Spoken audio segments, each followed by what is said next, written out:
Peace, beautiful people. Peace, peace and love to all the beautiful brothers and sisters. The goddess is here. I was just checking my little stuff, getting my little setup correct. Give me 1 second. If you guys could hear me, put some nines in the chat. Let me know if we are all good. Hopefully you guys can hear me. Hopefully all is audible. Throw some nines on deck if you guys can hear me, beautiful people. Let me check in to see if we got some people in the building. I see BF throwing up all types of nines up in there. Okay, beautiful king. Beautiful king said, listen, the goddess is audible. All is intelligible. I'm glad to see that. Hold up. Let me scroll to the top to shout some people out. Salute to the CDB in the building. I see you. Salute to my beautiful king, my brother, my king BFTB. He says, I am waiting on this cook. Let's go.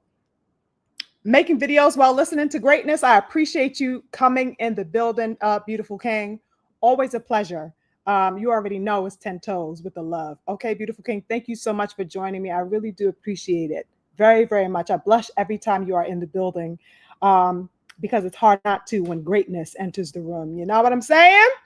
Salute to the richest one in the building. Salute to you, king. Salute to my twin, Daryl. 10 toes with the love says salute to the queen, aka my twin, Sugar Free. Salute to the rest of the kings and the queens in the chat. Absolutely. Big ups to the brothers and sisters. Oh my goodness. Hold up. My comrade, the king and the coach Hudson, as I call him. He says salute to the queen of boxing media, SugarFreeMars. Salute, comrade. Peace to the chat. Prepared to witness the truth. I mean, we're going to talk about it, king. You actually started the spark today as we convened with each other in your live stream earlier this morning, king. And I am going to be, calling out some similar points to you because great minds think alike, as they say. So we definitely going to be touching on much of what you had discussed earlier, king. Salute to my beautiful sister, Chiquila Fields in the building. She said, salute SugarFreeMars, the warrior queen. You already know what time it is, beautiful sister. Always an honor to have you in the building. Thank you so much for joining. Salute to the king, Snoop, in the building. What's up, Snoop? Dream team forever. You already know what it is. Salute to the king, Snoop. Peace to my beautiful sister. Oh my goodness, not the queen, Stephanie. Beautiful sis. Is this the first time I'm seeing you in a live, if I can recall? I'm super excited to have you either way, beautiful sister. Happy Sunday to you. Lovely to see you. Wishing you peace and prosperity, right? Salute to my beautiful sister, Stephanie. Always 10 toes with the love. Oh my goodness, we got the King David in the building. Salute to the King David. Wonderful to see you as well. Oh my goodness, my counterpart himself, Freedom's March, is in the building with the love. Wonderful to see you, King. Nice to see you. Oh my goodness, my family's in the building. I get excited, you guys. Hold up. Y'all are making me smile with my heart right now, seeing all of you. Salute to the King, Raul Garcia. Always on deck with the love and on business time. Salute to you, King. Lovely to see you. Oh my goodness, the King, my other brother, my other counterpart, Stephen X. You guys, please go check out Stephen X's channel because he be cooking over there, okay? Please go subscribe to the King Stephen X's channel, okay? The brother is poised, absolutely eloquent, and 10 toes with the information. Go subscribe to my brother's channel if you guys have not already, okay? His commentary is excellent. Wow, hold up. Super honored to have the King Blue Blood. Blue, did you see I wrenched you? I got you because I didn't even know you were in the building. I think that was either the last live or the live before that. I had to go back and wrench you up. So wonderful to have you in the building, King Blue. Salute to you always, King. Thank you so much for even popping in. I really do appreciate your presence, truly. Okay, let me see who else we got up in here. Listen, as you guys make your way, I scrolled up a little bit, you guys. Yeah, I think we're good for now. Anybody else who joins in will just come in and I'll catch y'all. I'll shout y'all out as I go. Hope everybody has been doing well. Excuse me as I am enjoying a little peppermint right now. So excuse me if I take my little pauses. But I hope everybody is doing well. I hope that you guys have had a wonderful weekend. We got some interesting fights. I think we've had an interesting, past week. And there are definitely some things I wanted to divulge with you, as always. Just some things that I feel are of note. Salute to the King, Rodney James. I see you in the building, King. Thank you with your 9s on deck. That's what I like to see. Yes, so interesting week that we had. Always wonderful to, kind of scope the scene. You know what I mean? All of the things that are going on in boxing, kind of check the temperature. So I hope you guys have been kicking back and having a wonderful weekend. I know I surely have been a relaxed child. What? I got my incense lit. I've been listening to nothing but soul music all day, vibing to some jazz over the weekend. So I'm all the way in my bag as far as feeling myself. I'm feeling extra good, extra revitalized, and extra thankful. And I hope that everybody is in good spirits, right? Because I like to set the table of some good vibes and positivity for my people. You know what I mean? That's important, spiritually speaking. So sending some positive words to everybody. I hope that you have been well. I hope that you are getting well. And I hope that you are on your way to continuous wellness in whatever it is that the brothers and sisters intend to do. You know what I mean? Let's talk power over ourselves, you guys. We got to do that. Okay? So hopefully you guys receive that, because I definitely do. Now, interesting bit of events, right? Let's see where I want to begin. There's a big question that I have been having over the past week that I find to be a very poignant question. And no problem, King Stephen. Yes, post your page. Y'all go subscribe to the brother Stephen X. You feel me? Trust me, that's where you want to be. Okay? Subscribe to the brother. We gotta show the real ones support. Also, go subscribe to my comrade, the Coach Hudson. If you guys have not subscribed to Coach Hudson, y'all are missing out. Trust me. Go feed yourselves. Feed the mentality. Feed the consciousness. Go support these kings. Coach Hudson, Stephen X. You already know what time it is with the King BFTB, with the King Blue Blood. We got to support each other, y'all. You know what I mean? The people standing and repping 10 toes. Go subscribe to Freedom's March as well. Another one out here. He speaks about a myriad of topics, not just boxing. He goes into politics. He even goes into the, aspects of science, child. He be talking about, what was the other topic I had come across? How they are trying to use herpes as a means to cure cancer. Trust me, this brother, he has his hands in it all, as far as information is concerned. Go subscribe to the King Freedom's March as well. Excellent channels. Okay? So, yeah. It's important that the conscious uphold the consciousness. So, so I had a question, you guys, that was very pervasive to me upon, just scoping things out over the past week. Hold on, let me take a sip of my water.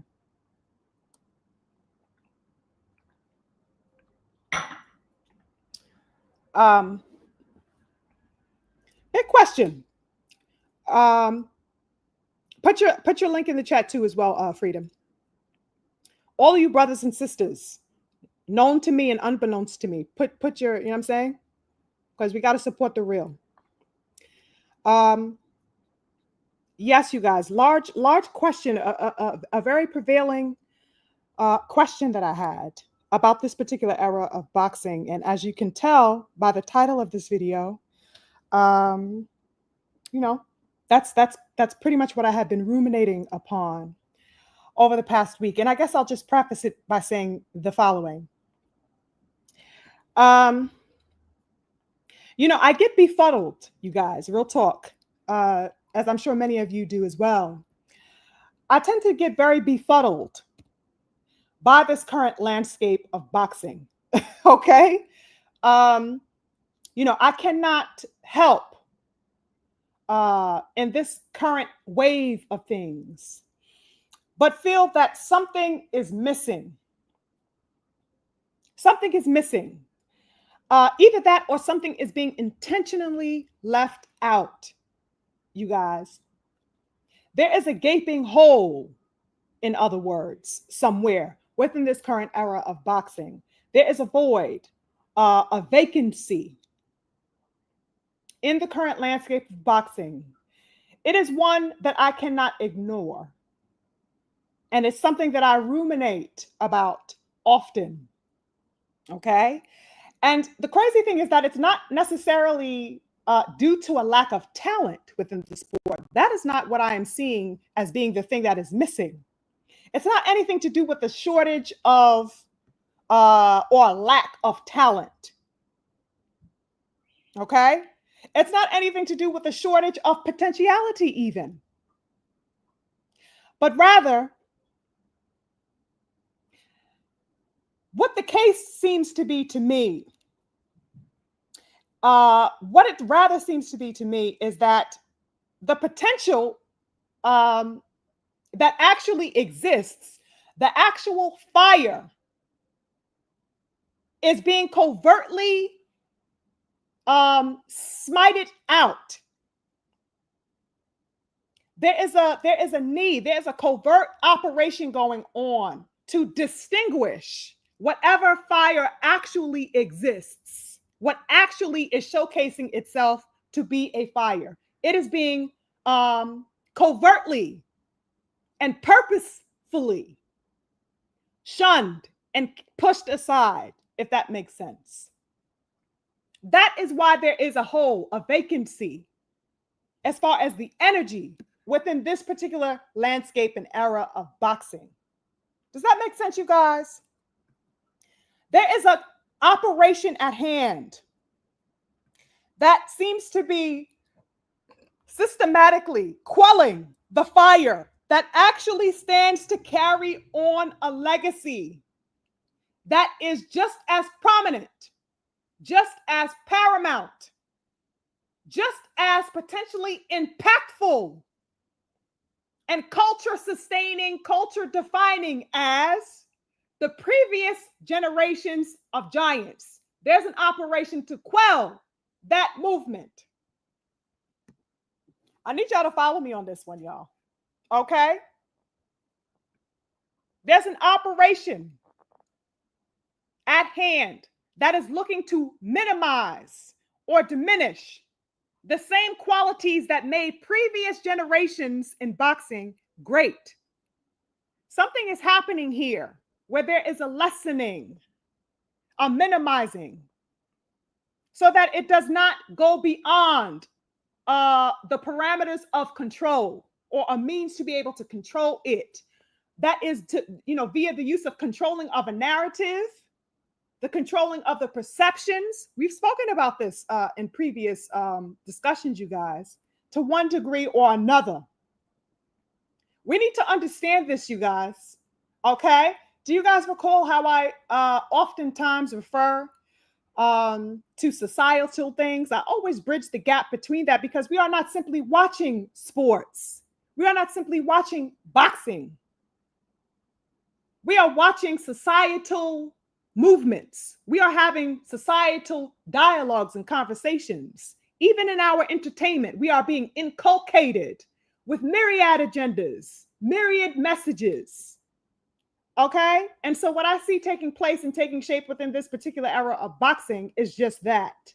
I'm looking at the movements and how these things are translating and pushing narratives of all sorts.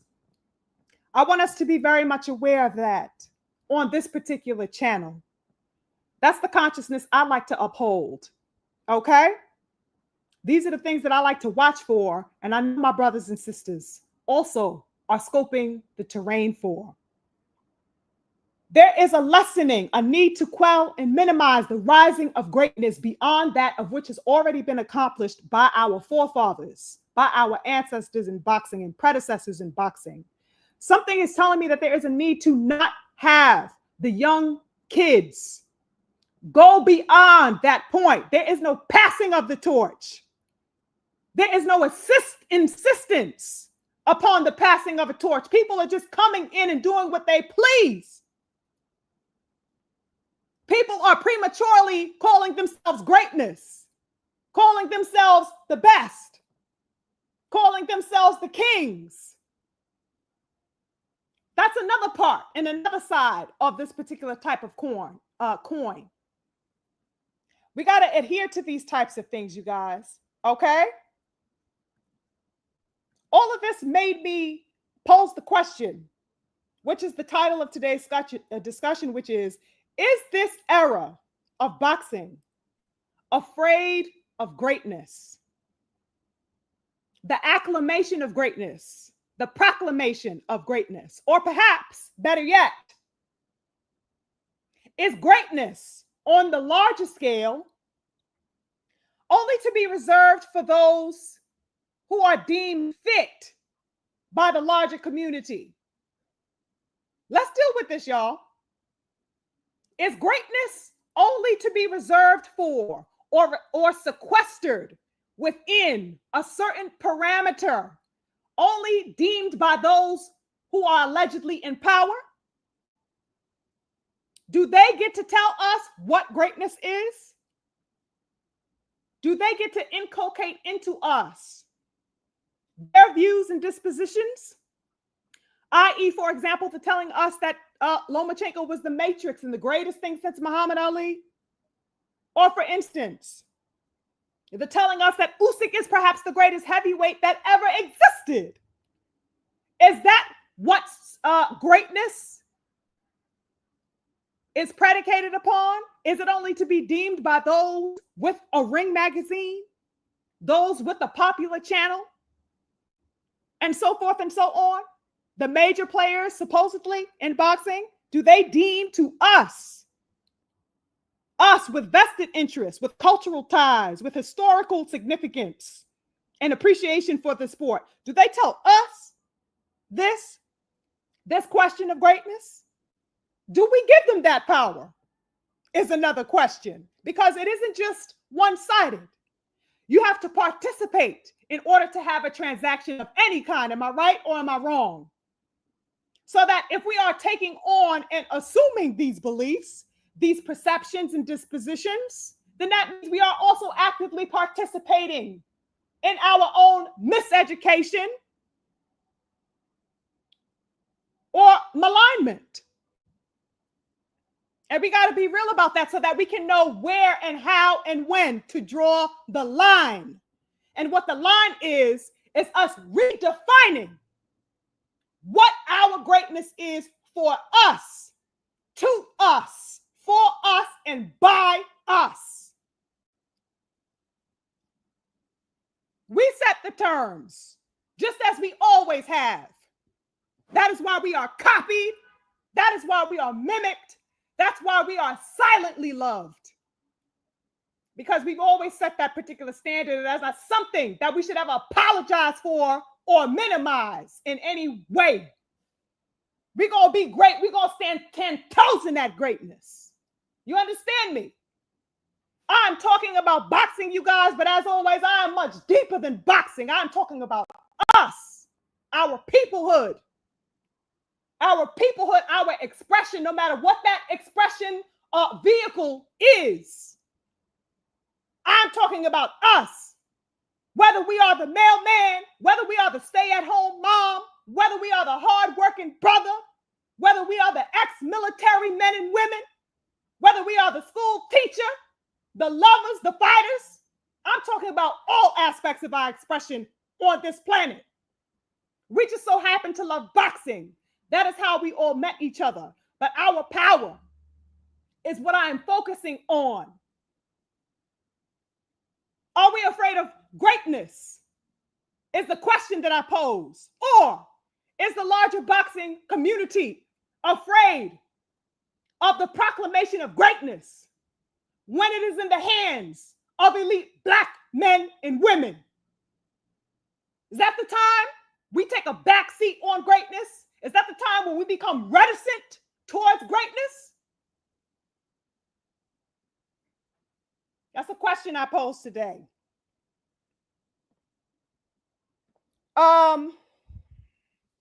You know, this stuff gets me very passionate, beautiful people. As you know, my family, I am very passionate as a human being on this planet. That's just my nature. augment the fact that I'm also very culturally steeped and involved with everything that has to do with my people wherever we are on the planet. Very passionate about that. And I want us to always claim that which we are. Do not run from it. Okay? And what I saw last evening, as we will get into, from the queen, the goddess, the GWOAT, Claressa Shields, it's something to stand proud about. I get very passionate about these types of things, and I look at it and I put it into a context that relates to our people, because we must understand what we are watching. Wherever and however we are involved, there is a dialogue that is happening through us and around us. And it's a dialogue that we have as a people together. It's one that we regurgitate unbeknownst to us because of different levels of miseducation. And it's also one propelled by people who do not care about the upholding of our particular greatness. We got to speak plainly. I don't want any holding of tongues when I am in the building. I am not called Sugar Free for no reason. My nickname is Mars because, like my mother, like my grandmother, like my great-grandmother, and my spirits, I stand in the center of battle. I don't know why I'm so fired up today, you guys. I was really calm. My incense is burning. I was listening to soul music. Like I said, the spirit done entered the building, y'all, which means that I just got to talk what's on my heart, which is why I'm called Sugar Free. I sugarcoat nothing. Let me see what else I wanted to get back into, you guys, because I just had to let that out for whatever reason. I think it's something for us to gauge upon. Greatness as being reserved for or sequestered within a certain parameter seems to be what we are dealing with in today's climate of boxing. It's not a new concept of all, in fact, this idea of sequestering things, okay? Greatness being reserved for the people that look the part or play the part well. Because I'm not only speaking to those who may have it reserved for them being, non-Black, because there are people also Black who they reserve it for so long as they are playing the game. It's reserved for them too. They get a little crumb of it, but it's reserved for them nonetheless, so long as they shuck and motherfucking jive, as we have seen also this past week.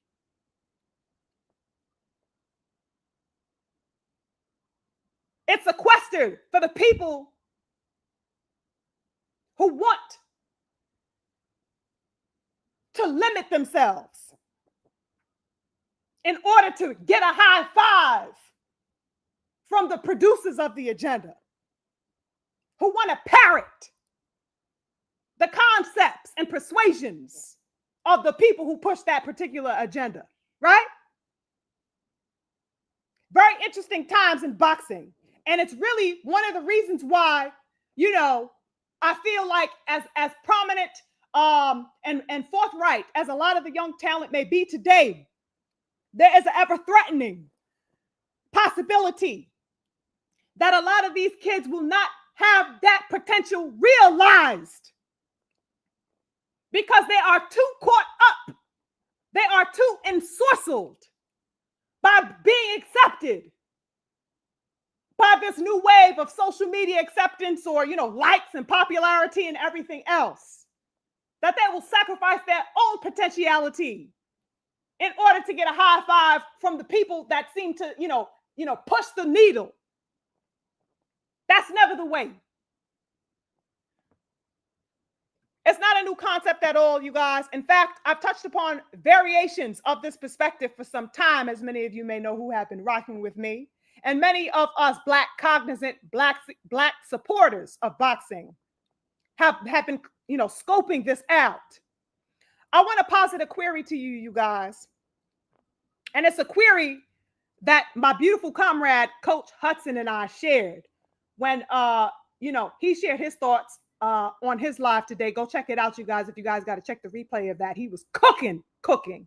And we shared and mirrored many of the same sentiments. Now, we just saw Usyk defending his undisputed championship in spectacular fashion, by the way, against Daniel Dubois. I think there isn't a soul that has watched that fight that did not give that man all of the accreditation due to him, right? So we just watched him defend that. The entire week following that fight, what did we hear, you guys? Except exaltations and all types of homage being paid to him, all types of praise, even to the point that this man was called the greatest heavyweight of all time by some people, right? And I think we touched upon that in last week's live discussion. My question is, as was the King and the Coach Hudson's question earlier, what has stopped the extended boxing world from doting upon the accomplishments of Claressa Shields, who also defended her heavyweight undisputed championship last night? Oh yeah, we're going to go there. We're going to take it there. We're going to take it there today, you guys. We're going to go there. We're going to go all the way there. Has anybody heard any songs of adoration, elation, veneration, exaltation for the growth at any point today? Have there been nonstop memes, nonstop content the following morning created about her being the greatest woman of all time, even though she is showing and proving that? I'll wait. I have passed through social media all day today, you guys, and I ain't seen a motherfucking thing. Have any of you come across any of that, beautiful people? Are there all these projections telling you that she is the greatest woman to ever do it? What is with this reticence? What is this retreat from doing that? What is keeping people from doing that? Why are people reticent about calling Claressa Shields the greatest of all time? Putting her in that conversation. Outside of her self-proclamation, that is. Why isn't the boxing world running to bestow that level of exaltation where it's actually due? Very interesting times indeed. I posit that there is a fear of calling greatness what it is when it does not fit the predominant narrative, when it does not look like the projected image of those that the ones behind the scenes want to project. No reticence whatsoever when it came to calling and exclaiming at the mountaintop that Usyk could possibly be the greatest of all time. No reticence whatsoever, no reservation, no hesitation. But I have heard not a single word uttered from any mountaintop, from a goddamn sidewalk, let alone a mountaintop, about why Claressa Shields is and should be among the conversation of the greatest woman of all time. Claressa Shields put on a wonderful fight last night, you guys. You know, she had to do a bit of a, running around to catch that woman like a goddamn chicken with the head cut off, but ultimately she got the job damn done. Okay. She got the job done. All right. She looked great, even in the moments where she was definitely overly excited. She ultimately found her poise, found her precision and executed the job wonderfully. Okay.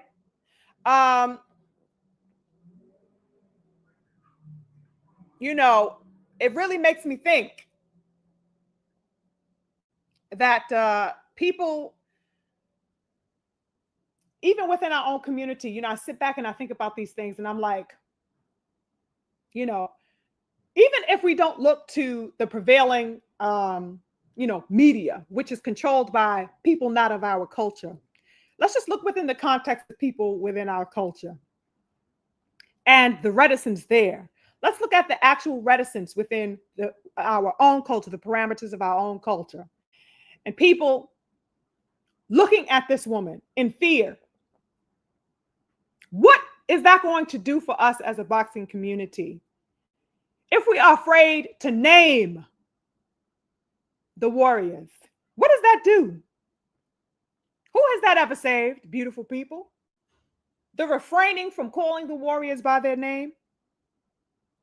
What does the people have without that? Huh? The show of heart, the show of valor. If we cannot assume them, if we cannot uphold them and carry them forward, what do we have as a community? You know, I look at Claressa Shields and I saw the fact that, you know, none of the fighters, once again, by the droves, have come out to see this beautiful sister in battle. A sold out event. None of the fighters, you know, all the ones that she makes sure that she goes front and center to support, none of them were at her show last evening. Where were they at? Where were they at, you guys? Did anybody peep, you know, some fighters at her show? Any notable names? Where were the brothers? Can anybody tell me? Anybody notice that? Where were the brothers? You know, I get so disgusted by the lack of heart through and through within boxing that I really can't get besides myself sometimes. These people are so pussy. I just gotta get, you know, I was gonna get all, you know, cute with the words with y'all, but no.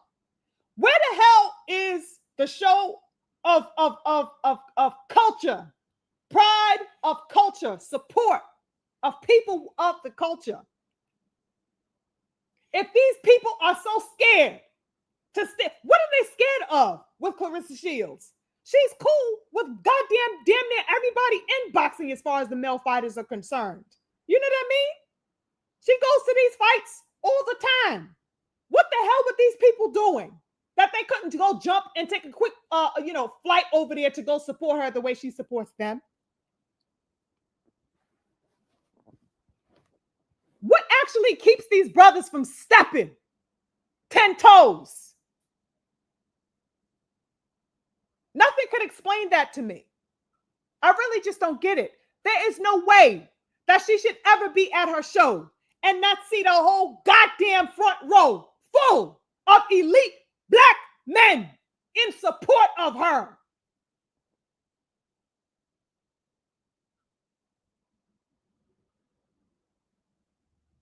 Am I tripping to know?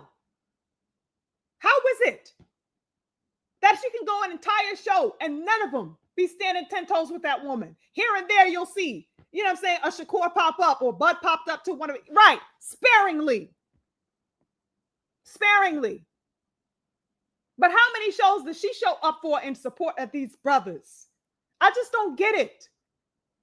There is no code, there is no show, no display, no need to showcase solidarity with and among our black fighters in boxing, and that is problematic for me. Very problematic for me.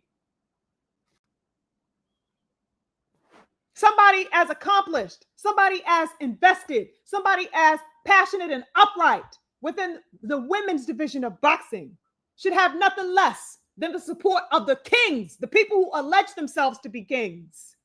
Her brothers, her black family, where are they? It's absolutely diabolical to me. Diabolical to me. It's like a queen without her court. How is this allowed to happen? She needs the generals at her side. Even if she got it on lock already, she gonna take care of business. But it's the support, it's the community effort, because she is representative of us.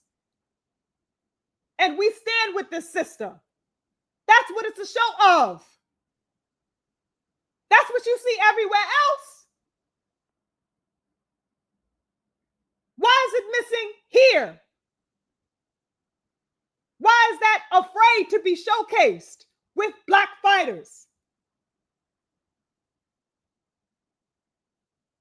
It's a mentality that has to die ASAP. Absolutely ASAP. And the fact that Claressa Shields, had the Black national anthem, you guys. I mean, talk about 10 toes with the sister. What other motherfucking boxing event or any other event, American sports event, was it mandated that the Black national anthem be sung to open the show? You cannot get more 10 toes than the sister, like her or not. You cannot tell the sister that she is not on code and representative of her people.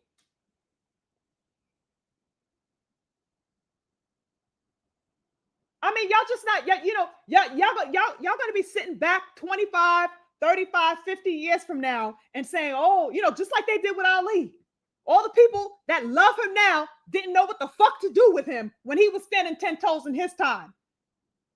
All that time passed and all of a sudden everybody loved him. Y'all going to do the same thing with Claressa Shields. Y'all going to do the same thing with EJ and Wilder and all the other brothers and sisters we could name. Y'all are slow to catch up. Because when they're in front of you, you don't know what to do with them. You don't know how to uphold them. It's crazy work to me. Her show should have been filled to the brim with the elite warriors of boxing, in support of her show. It's absolutely crazy to me, that she was pretty much out there dolo. She did the damn thing as we all expected her to. But like I said, representation matters. That's something that Black people cannot seem to get through their heads. There are certain aspects within the culture that just denies the self and the expression of the self, the unapologetic Black self. There is something in these people that fear that. I don't know if it's because they fear being reprimanded. Oh, it's too Black. We're going to scare people. Fuck that. If these people could wave their goddamn Ukrainian flags, their goddamn Mexican flags, they goddamn whatever other French flags or whatever the hell other flags that they got, we could wave ours proudly. We can step proudly. The cowardice is crazy to me, you guys. I cannot digest that. Nothing can make me tolerate that. It's crazy to me. This beautiful sister, in her beautiful display of warriorship, defending once again her undisputed, no different from goddamn Usyk. And she is not supported. She is not beloved. There are no people on the mountaintop screaming her name the way they should be. I'm not talking about a fucking tweet of congratulations here and there. Oh, you so cold, Gwoat. Yeah, congratulations to the Gwoat. She done won now, you hear? But these people can't stop getting on their goddamn knees, knob gobbling Usyk or Canelo or whoever the hell else. Not that Usyk doesn't deserve it, but just as an example. That's why I talked about the sequestering of greatness, the partitioning of greatness when it comes to Black elite warriorship. Y'all gonna see what it is here. If y'all can't go nowhere else, you're gonna get it crystal clear wherever I am. So happy to run and go glazing elsewhere. But when this sister's standing 10 toes, y'all ain't got nothing to say. Nowhere to be goddamn found. What's up with these brothers in boxing, y'all? I don't like the reticence. We should not be reticent about greatness. We should never be reticent about the greatness of our people. We should not whisper about our greatness, we should always be loud about it, no matter who is watching, no matter who likes it or not.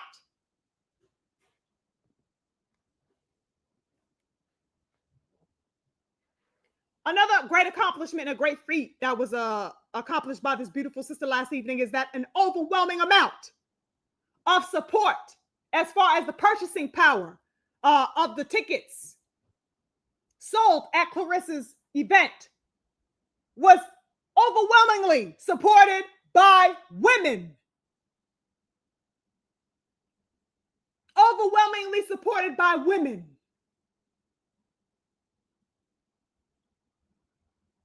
The very women that they tell you don't care about sports, right? The very women, I guess, like me perhaps, who are better off maybe painting their nails or fixing their hair or powdering their nose and shouldn't be talking sports or interested in sports.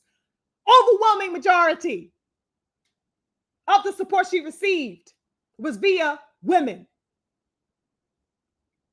That's something in and of itself to be in awe of and to be happy about, because the presence of women anywhere means the elevation of whatever that thing is. Shout out to all the ladies who had attended that event, who had purchased the event, and so forth and so on. That's a wonderful accomplishment, which was also sold out, by the way. She had the King Rick Ross going on there, rapping, and it was a great performance. Great performance. Whatever it is that people may think about Claressa Shields, she is an upright sister in what she does. We do not know her personally. We cannot, all say that we have the same liking of personality. Me, I like fiery people. So it's natural for me to be drawn to this woman, in addition to, all of her great accomplishments.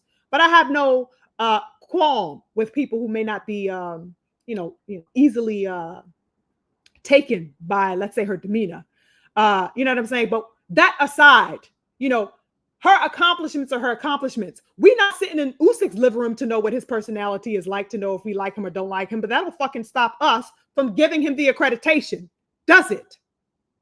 So why the hell will it stop you from giving it wherever, the excellence is exemplified? See, people have a hard time with seeing anything Black be outspoken and unapologetic. Has nothing to do with her personality, because you don't know her from a can of paint.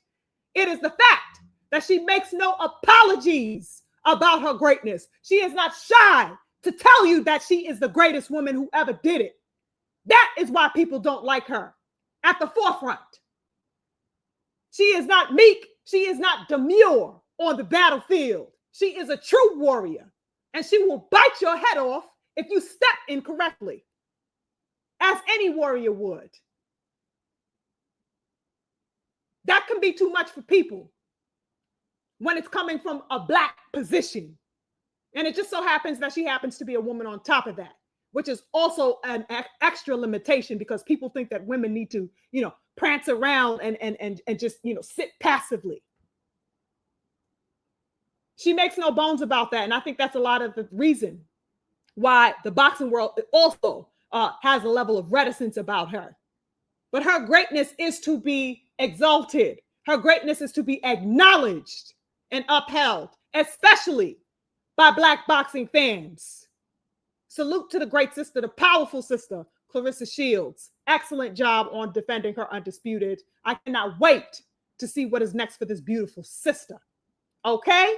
With the Black national anthem, I was on my feet, y'all, like, what? This is how we do it. I wish the whole stadium was full of red, black, and green flags and American flags up in this piece. What? Child. Let's go. Salute to the GOAT, Claressa Shields, for a wonderful victory.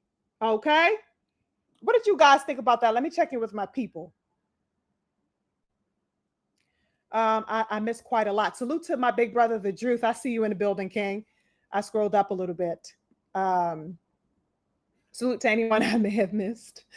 Ooh, I know I get turned up, y'all. No cap. Exactly, sis. It's quiet out here in these streets. Facts or no? Yes, twin. Absolute facts. What? Coach Hudson, Black National Anthem song. Wasn't that lit, King? I'm like, yes, every black athlete should have that Black National Anthem popping before their events. You know how cultural that is? Do you guys even know the significance of the Black National Anthem? See, the problem also is that a lot of us are without a semblance of understanding of the history that is rooted here for us culturally. We gotta get privy, you guys. If you understand the significance of that Black National Anthem, you will know where this passion is coming from within me, and you will have it as well. She's on code, y'all. Okay? Unapologetically. We need more of that. Not only in boxing and in sports, but everywhere.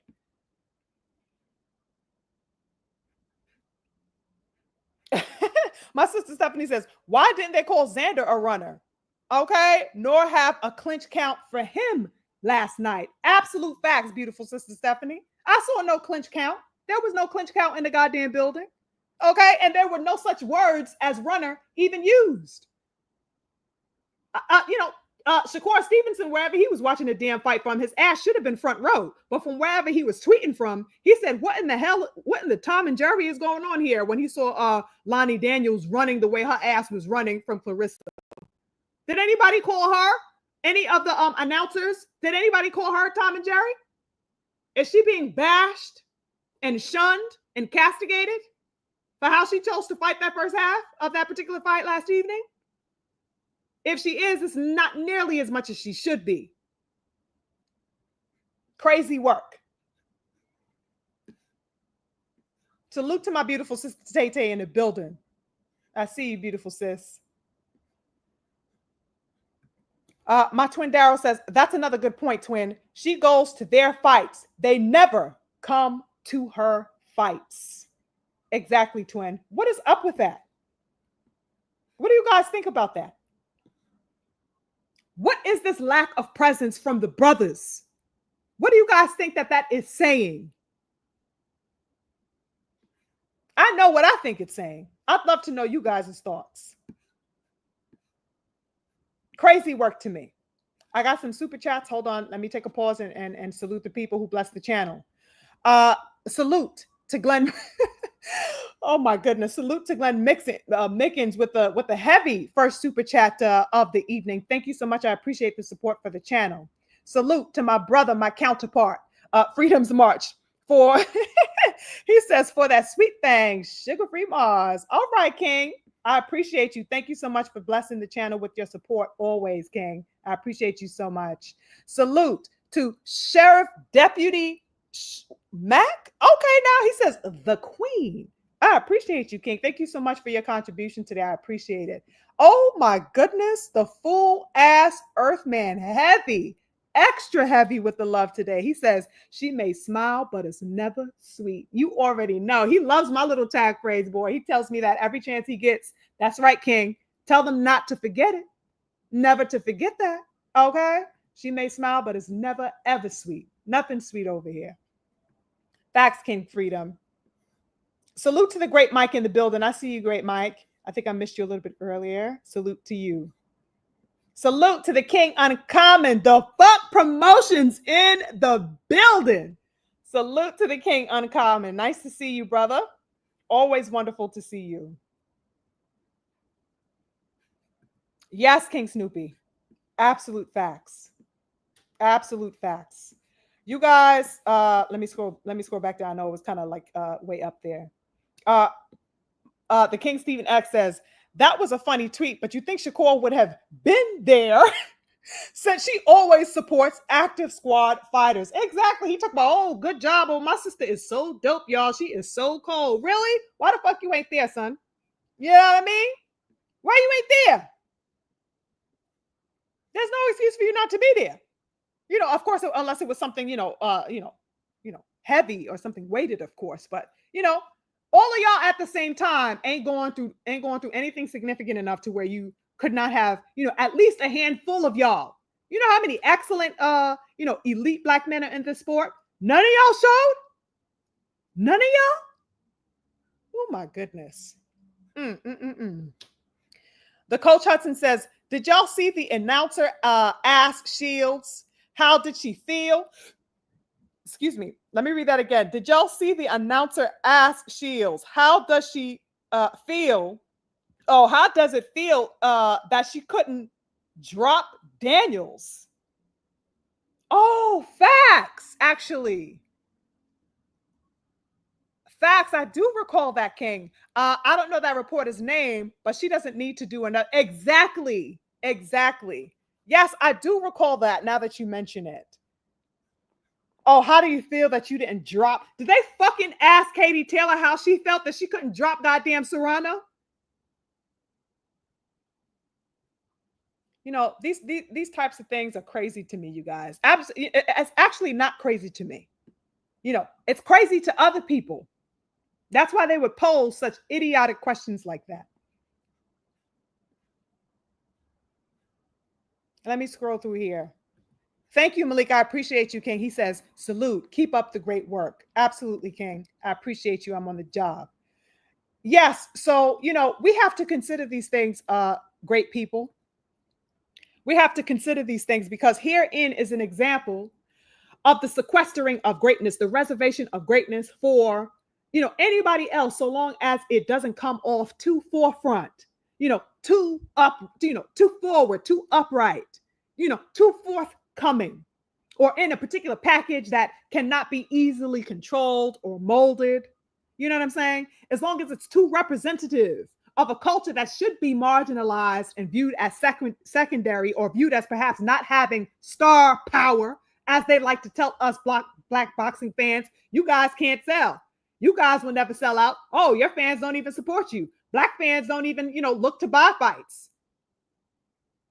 This is who they are reserving the naming of greatness from. They want to tell you that you are not great so that you can be convinced into a sense of powerlessness, whether you are a fighter or a supporter of the fight game. They want to convince the black boxing public and all of the boxing public that black viewership, black warriorship is not valuable. That is why these people can easily get away with, across social media, refraining from naming Claressa Shields what she is, which is the greatest female boxer of this era and quite arguably of all time. That is why you get the reticence and the hesitation from these other major quote unquote platforms. The silencing of their voice is a loud message. It is because they are not saying anything that they are saying everything. You get me? Y'all better peep game out here. Let's get to this. Speaking about greatness and speaking about the curtailing and reshaping and defining of narratives. You know, the entire situation with Brian Norman, Devin Haney, and the build up to this particular fight that we are all in anticipation of come this November. Very interesting matters over the past week, as we have all, I'm sure, have, you know, been privy to and been watching. Interesting dynamic and landscape that has been created here, you guys. When this fight was first announced, you know, I was very excited, and I am still excited. But upon the mentioning of this fight actually being solidified, signed, sealed, and delivered, if you will, I was so filled with glee, beautiful people, just at the fact that these two beautiful young brothers of promise, brothers of warriorship, valor, all of this, you know, terrain, just abundant and fecund with life and potential. That's what these young brothers look like to me when I look at them. They are like green soil, green land, you know, nourished, young, you know, fruitful. That's what I look at when I look at 26 and 24 years old. These are beautiful young brothers, beautiful young kings. So that when these fights were announced, I was like their mother. I was like, smiling from ear to ear. You could my smile was just so big. It's like, I was their mother or their auntie or something like that. I was so proud of these beautiful brothers. It was like looking at my little brother, who is, around their age, a little bit older than them, but still within that same age bracket as them. I really took them to heart. Number one, because the young King Devin Haney is my number one fighter in the world. And secondly, it is hard not to know about Brian Norman and see a bunch of latent potential in him. So that I scooped both of them up like I would, two baby boys. You know what I'm saying? Just absolutely proud of these beautiful brothers and what they stand to accomplish come November. I was in full support of them. And seeing how in a matter of, I don't know, how long has it been, beautiful people? 3 weeks since the signing and the deliverance of the news that the fight was over. In a matter of 3 weeks, you guys. The turning of the tides, the whole complete shift in the energy within a matter of 3 weeks, you guys, has really just, brought all types of the hype, the lightheartedness about it has completely gone asunder in a lot of ways. Not in a way that'll make me lose interest in the fight or that would make me stop supporting these brothers, because, nothing can do that. But I'm just talking about the general landscape and the mood of things just completely went asunder in a matter of 3 weeks. We went from this crazy high anticipation of, oh my goodness, what's going to happen, to, now there's a cattiness going across social media. There are, crying.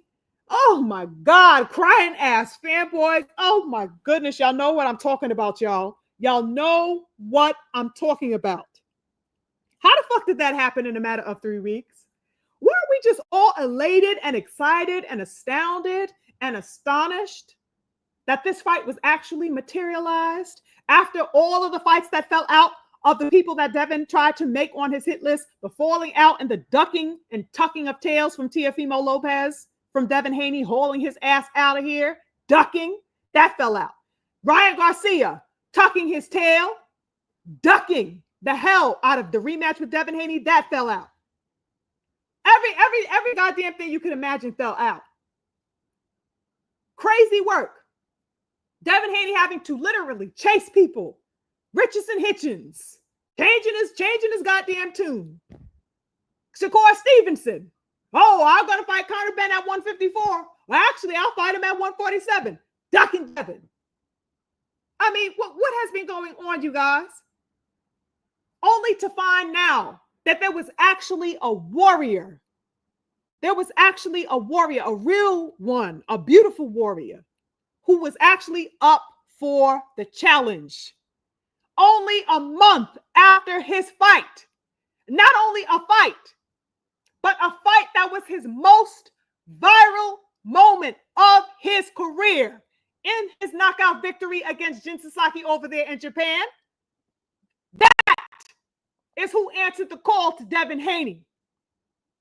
That is who acknowledged that he was on a hit list. And he said, sign me up. Right after his fight. No hesitation whatsoever. Sign me up. That's what the young lion Brian Norman said. Okay? I put all of my respect on his name. He already had it. But I refreshed that respect with the move that he made, and seeing all of the cowards who ducked Devin blatantly. The young lion Brian Norman said, baby, you ain't doing nothing special. All of these other ones out here running from you left and right. I am not afraid of the dark. Sign me up. I love that spirit, you guys. You already know what time I'm rocking on. Warriorship on deck. Devin and Brian Norman, that's why they made me happy. Two beautiful brothers, two beautiful kings, two beautiful warriors. Now, all of that, like I said, had a change of mood. There was a change in atmosphere as things got solidified and confirmed. We saw a complete change in pace and temperature in the room, you guys. And I think a lot of this is predicated upon the fact that even though Devin Haney had exemplified a level of courage and warriorship that he always does in going after the best fighters he can get, it does not matter to some people in this boxing game,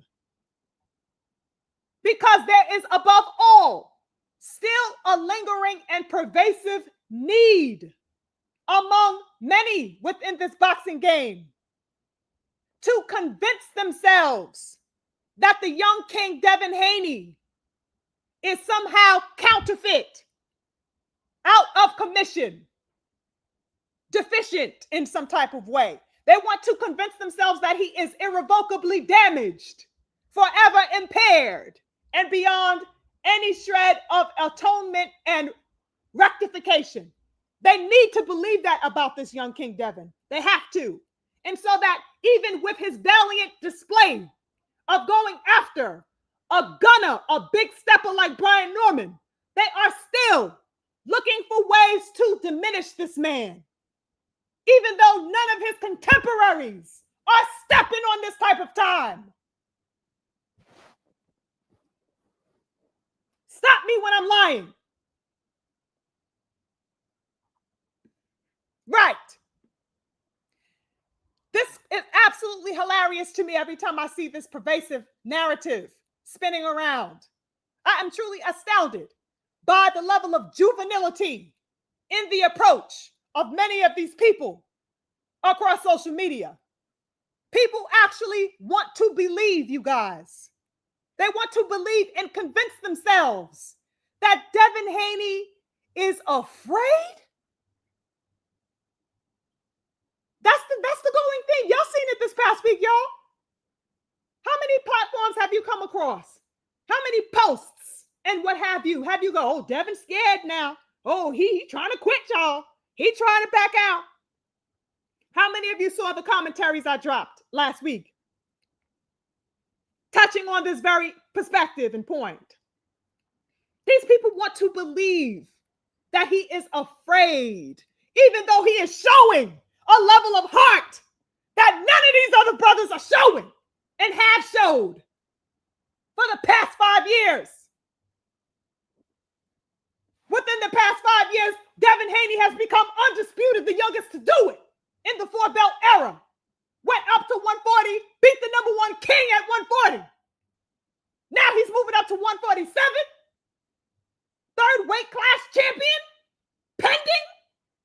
Miss me with the fucking soft talk, y'all. Miss me with it. Scared of what?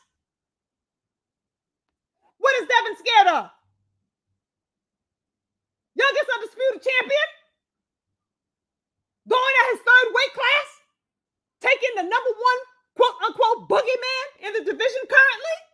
Scared of fucking what?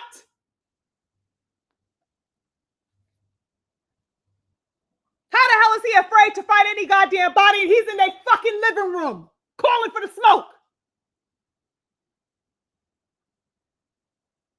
How the hell does that make sense, beautiful people? You know, I really do question the mentality of these simps who hold this type of childish view. The young King Devin Haney has motion to take on, as aforementioned, the most dangerous man at 147 since Boots Ennis departed the division. Brian Norman, the young lion, was top 5 on his hit list. Top 5. And above Norman on that hit list was Boots. Like, are you kidding me?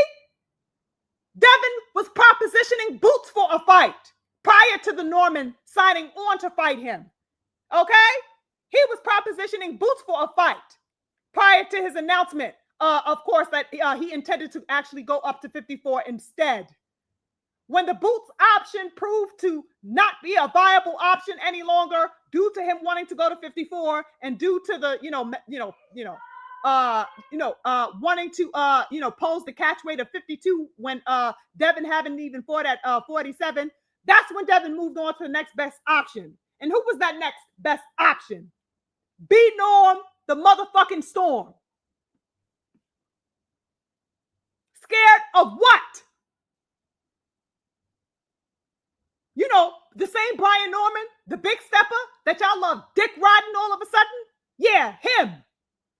Oh, let's not forget that that's also the same man, even though y'all love fucking glazing him and jiggling the balls while you at it.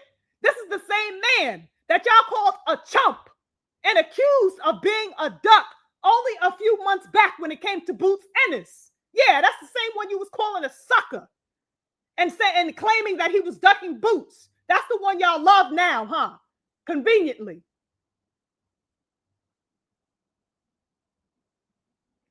That's the one that Devin Haney is supposedly scared of. How the fuck can you pull up on two of the most dangerous monsters in the division and be afraid to fight? Who are these people talking about? Who do they think Devin is? Where is he shaking in his boots? I don't see it. I don't see it.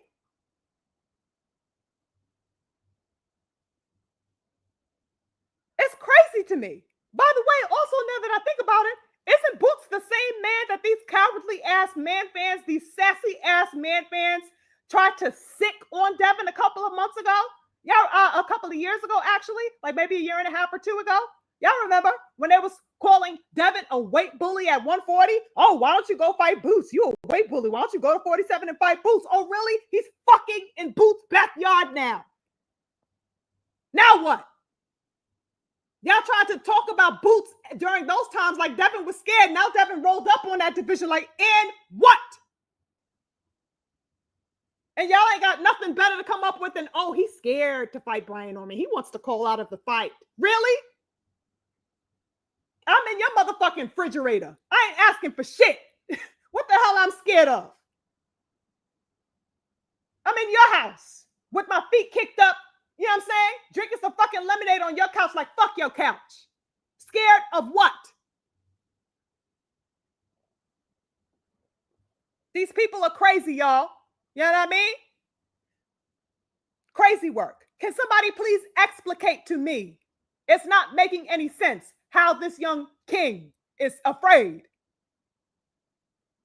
You got to really listen to people when they are speaking, when they are pushing this nonsensical rhetoric around, even in the face of what your eyes can see proven for themselves. They are still telling you, despite what you are seeing via this man's actions, that he is afraid, that he is cowardly, that he is yellow, even though he is making the steps to challenge himself beyond anybody else among his contemporaries in the sport.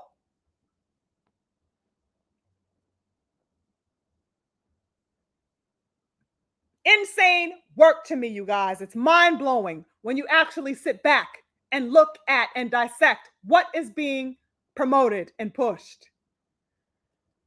I think that people, you guys, in this current landscape of boxing, when we speak about greatness and putting that back into the context of today's discussion, you guys, this is another exemplary marker for us to look at, in addition to the beautiful sister Claressa Shields, the refraining of greatness, refraining from or reticence towards greatness. They are afraid more than anything in the world to deem Devin Haney as great. That is evident in every ounce and every shred of agenda you see across boxing. They fear him being called greatness and being seen as greatness. That is what they fear. That is why these narratives are so unyielding across the boxing community. That is who they fear calling great and assuming greatness. Devin. He is one of the premier fighters, if not the premier fighter, that they fear seeing that exemplified within. There is no active fighter today who has the propelling of the machine against them the way Devin Haney does. Period. It does not compare with any other fighter. The current landscape of boxing, will say really just about anything in order to assure themselves that Devin should be dethroned and compromised. This is precisely what it's a matter of, beautiful people. A real craving to see Devin Haney in some form, shape, or fashion disadvantaged. This is what the craving is. This is what the fetish is around. That's why you saw the fetishizing of him compromised on the canvas in those memes and in those pictures and postings last year. And I cooked on that topic. They fetishize his compromising. And they are wishing upon it now.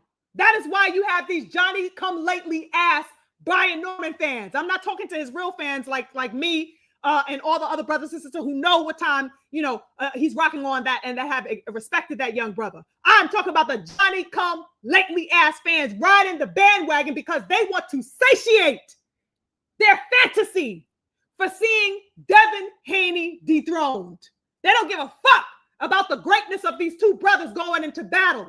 They don't care about that. They want to see Devin compromised. That's it.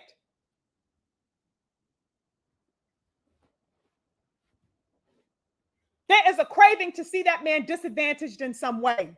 The mere idea of it satiates these people of that mindset. They are waiting on the sidelines, salivating like piranhas, waiting for a drop of blood in the water.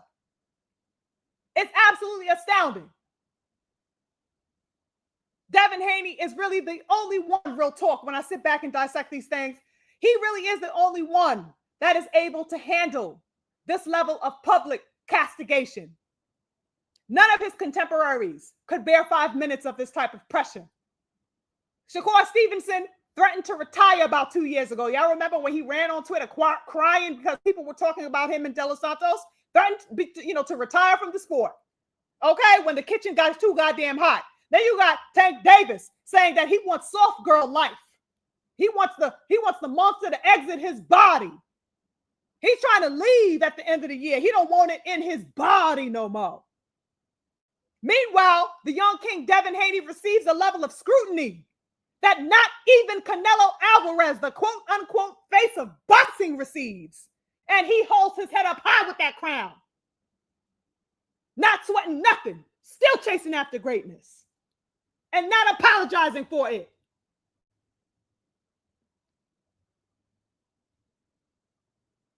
Calm, collected, centralized, intent on the objective of legacy and purpose, as a king should be. That's what Devin Haney is doing out here. That's why a lot of these people are mad. I wish people apply the same perspective to Shakur Stevenson about being afraid. No shade to the young king, but he is moving like that to me. He hasn't gunned for any top competitor's head. Where's Shakur Stevenson's hit list? He signed no contract with any of the boogeyman in and around his division. Is he fucking scared? Nobody is demanding that he fight Tank Davis right now. Where's the content? Aside from the beautiful King Champ side and the real ones who know that fight is an imperative in the sport of boxing.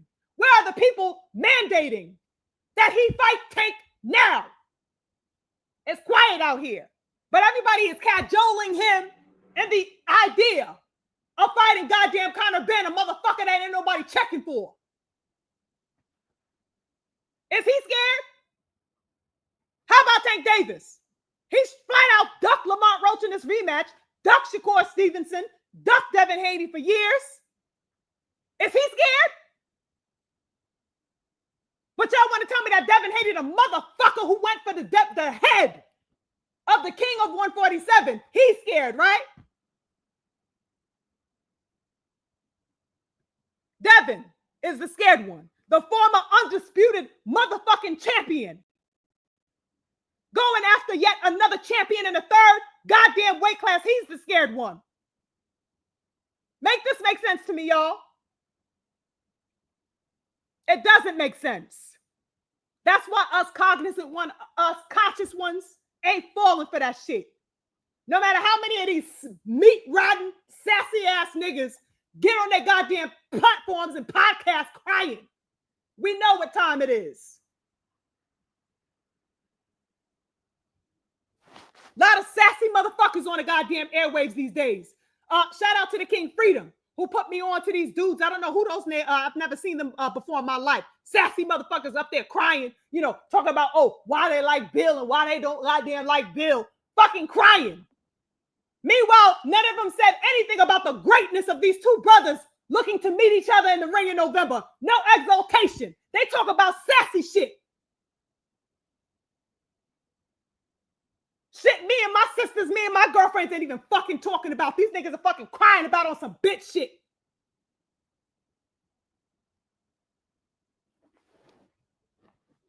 Let's look at these two beautiful kings and support them as they go to the center of the battlefield.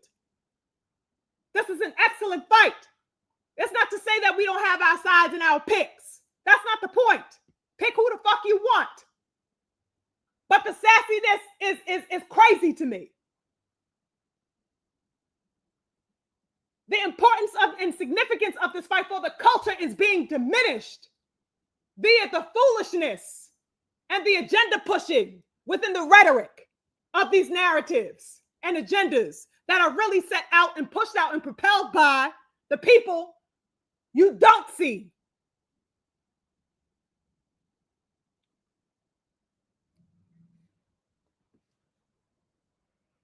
I think that because of the hate train, that people love to jump on as it pertains to the young King Devin, many people have lost scope and are continually losing scope and significance of the fact that this is the biggest fight for the culture that we have seen in boxing this year. This fight is more culturally significant than that of the Canelo and Bud fight to me. Facts or no? This is the culture fight. These two brothers.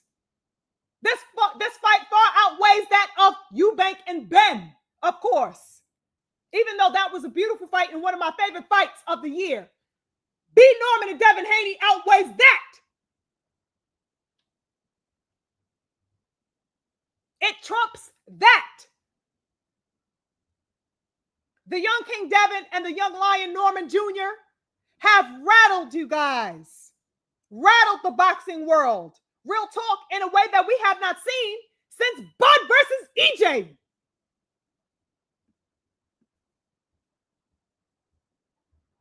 That was a fight for the culture, facts or no.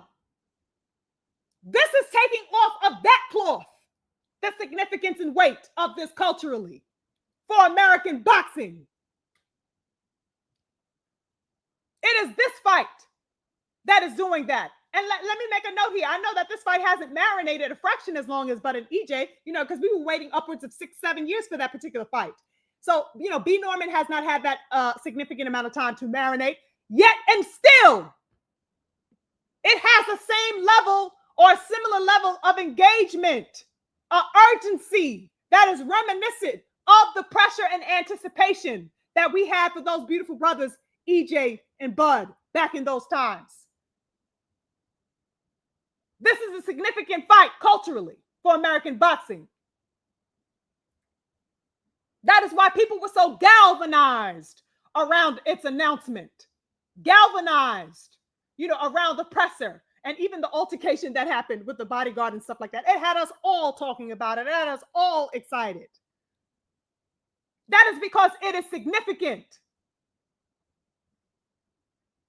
When have we shown this level of anticipation for Canelo Crawford outside of it, the talks of it being a big money fight? Ain't nobody galvanized around it spiritually. Nobody is spiritually moved by that fight. We all want to see it, I guess, to some degree or another, or we'll be watching to one capacity or another. But we are not galvanized around that fight. This is a fight with these two beautiful young brothers that has us galvanized, that has our full attention. And that is something to exalt. That is something to celebrate. Not detract from with bullshit ass parroted narratives.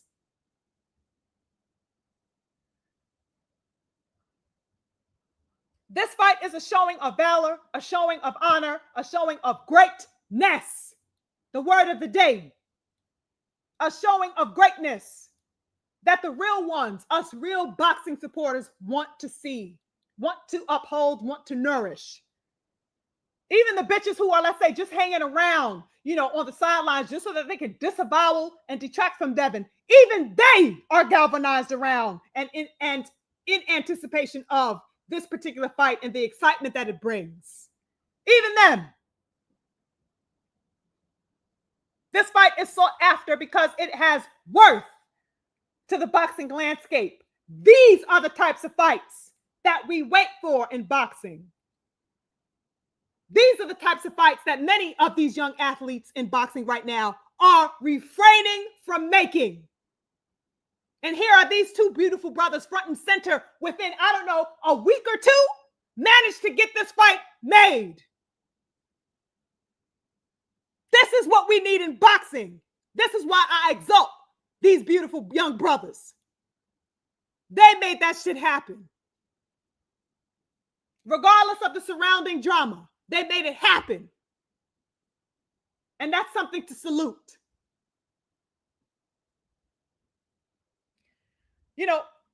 The stakes are high, you guys, and that makes a fight worthwhile. We are not seeing soft touches. We are not seeing, padding being added to the landscape. There is no padding, no filter, no chaser in this fight. There are no, 130-pounders being pulled up here. There are no Zapatas being pulled up here. There are no Conor Benns being called out. People who don't give a fuck about being called out to come fight. No, these are two warriors who want to showcase their skills against each other and prove worthiness, prove kingship, as a warrior should. No other fight in boxing has galvanized the boxing circuit like this fight has, you guys, since, like I said, Bud and EJ, for example. That's something celebratory, something for Black culture to herald. What I find instead is a distortion over these past few weeks that has detracted from that energy. A distortion of what we actually should be in awe of. I've been seeing disparaging lies being told about Devin mandating, complaints about Devin mandating that Brian Norman sign up for additional body goddamn testing. Lies and regurgitations of racist drug cheats and their talking points, positing that VADA tampers with the results of tests. What the fuck are we talking about when we got such a beautiful fight on the table? Nonsense. Who are these people trying to appeal to with these senseless talking points? Immature, juvenile talking points.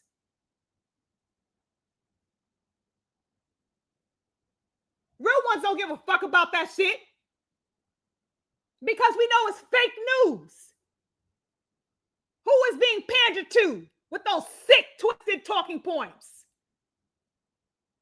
about people conspiring to tamper with drug tests? Like I posited in my commentary earlier in the week, that's a racist, drug-cheating coward whose talking points were being regurgitated. Who are you pandering to? Who was Brian pandering to when he picked up that nonsense? Who was Sean Porter sucking and jiving for when he parroted those talking points on his platform? And who are the people lining up and signing up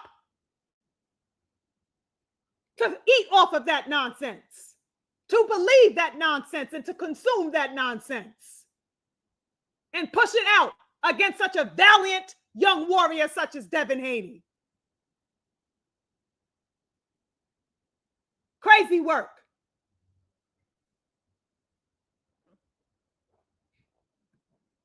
All types of fuckboys crying incessantly up and down my goddamn page, up and down BFTB's page, up and down Champside's page, up and down Drew Titan's page. What is going on?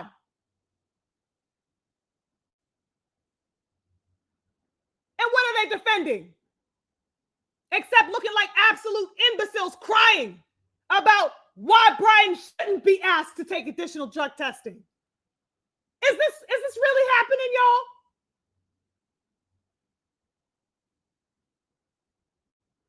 So that we should feel bad about insisting upon clean, upright boxing in this sport? What a way to detract. Absolute senselessness. Senselessness.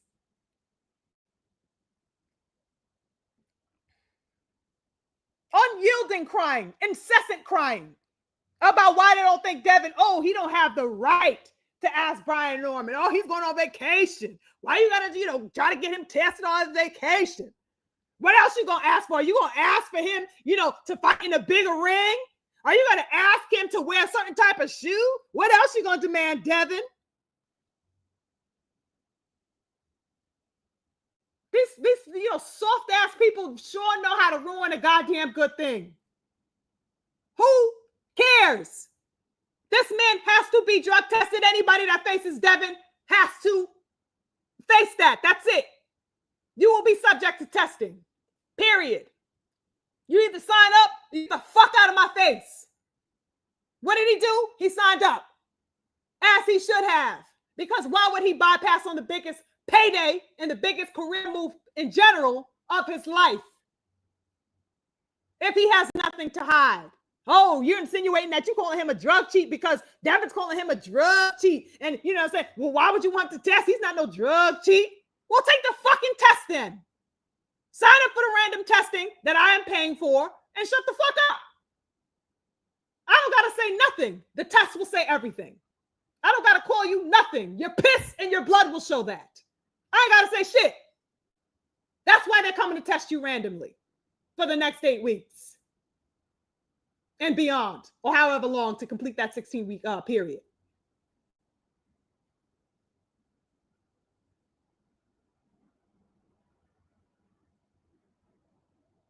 The imbecility, really, really, really was displayed in such a way that, it could really make you, throw your hands up with boxing.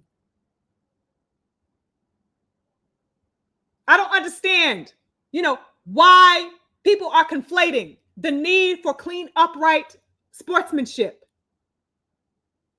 with and confusing that for cowardice. How the fuck did these become one and the same? Ensuring cleanliness being mistaken for cowardice? Wanting to back out of a fight because I am asking you and motioning for you to ensure that you are clean and that I am clean for this fight so that no excuses can be made?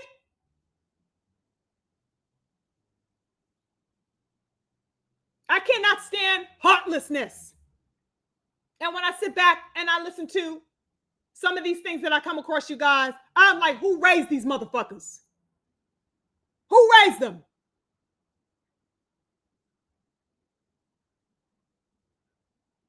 Let these kings get in there and show who they are. I have nothing against Brian Norman. I'm still a supporter of Brian Norman, but I did not like the fact that he took on and decided to parrot,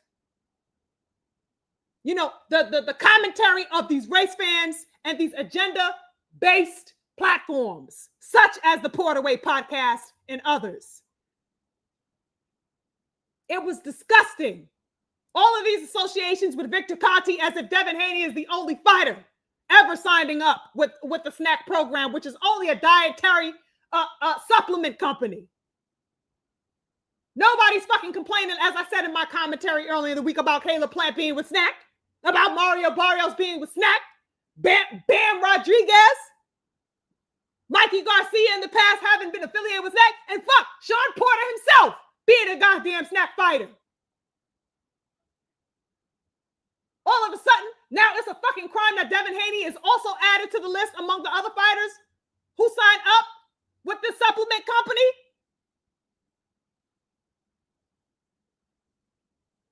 the Conti cop-out, you guys, is disgusting to me.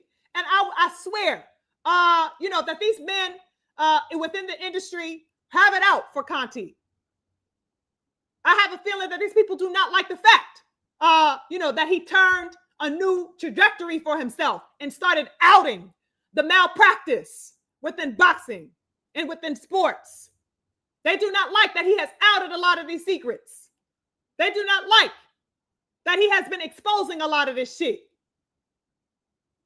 and openly available to go speak about these things and the history of what his actions were in the past. They don't like that because these people bank off of corruption. That's why you have fuckers like Eddie goddamn Reynoso who don't get so much as a tap on a goddamn wrist. And he got upwards of 7 to 8 fucking fighters in his stable, popping dirty within weeks of each other. Nobody's saying shit about this motherfucker. But you want to talk to me about Conti and his dietary nutrition supplement company that helps all types of fighters, none of which having popped dirty for shit. Nobody is talking about Reynoso. Nobody is talking about the overwhelming numbers in which non-black fighters are popping dirty. But it is the elite black male that you want to label accusatorily as a drug cheat. I don't want to pussyfoot around these goddamn issues no more. The shit is sickening. And these motherfuckers out here and anybody in here, I don't know, parroting or perhaps believing those types of, nonsensical themes, y'all need to check yourself and peep what's going on. It's absolutely intolerable to me that these people would be so, willingly swindled with disgusting misinformation. I mean, information so juvenile and childish and infantile, that my niece wouldn't even believe that shit. She's more intelligent than a lot of these motherfuckers walking around calling themselves enthusiasts. The misinformation is wild, and it's even worse, that the gullibility of these people would allow them to believe something so baseless.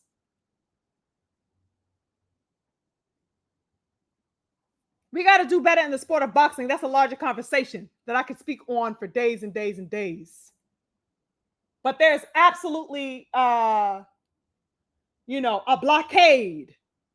There's a non-receptivity that does not allow for adults to think like adults just because they prefer to like and cheerlead for a particular fighter. Nothing wrong with fanship. Nothing wrong with being in support of any one person or whatever.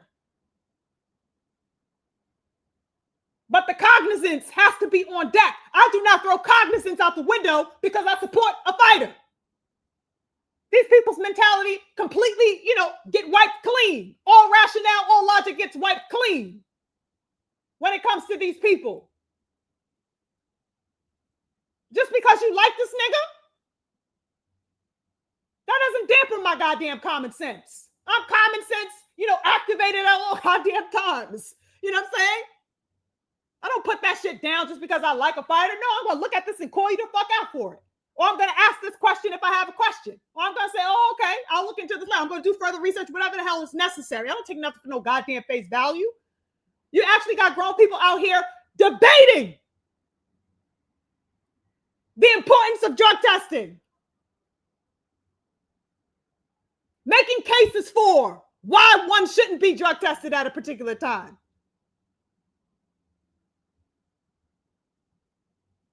You can't make this stuff up, y'all. Let me check in with my people.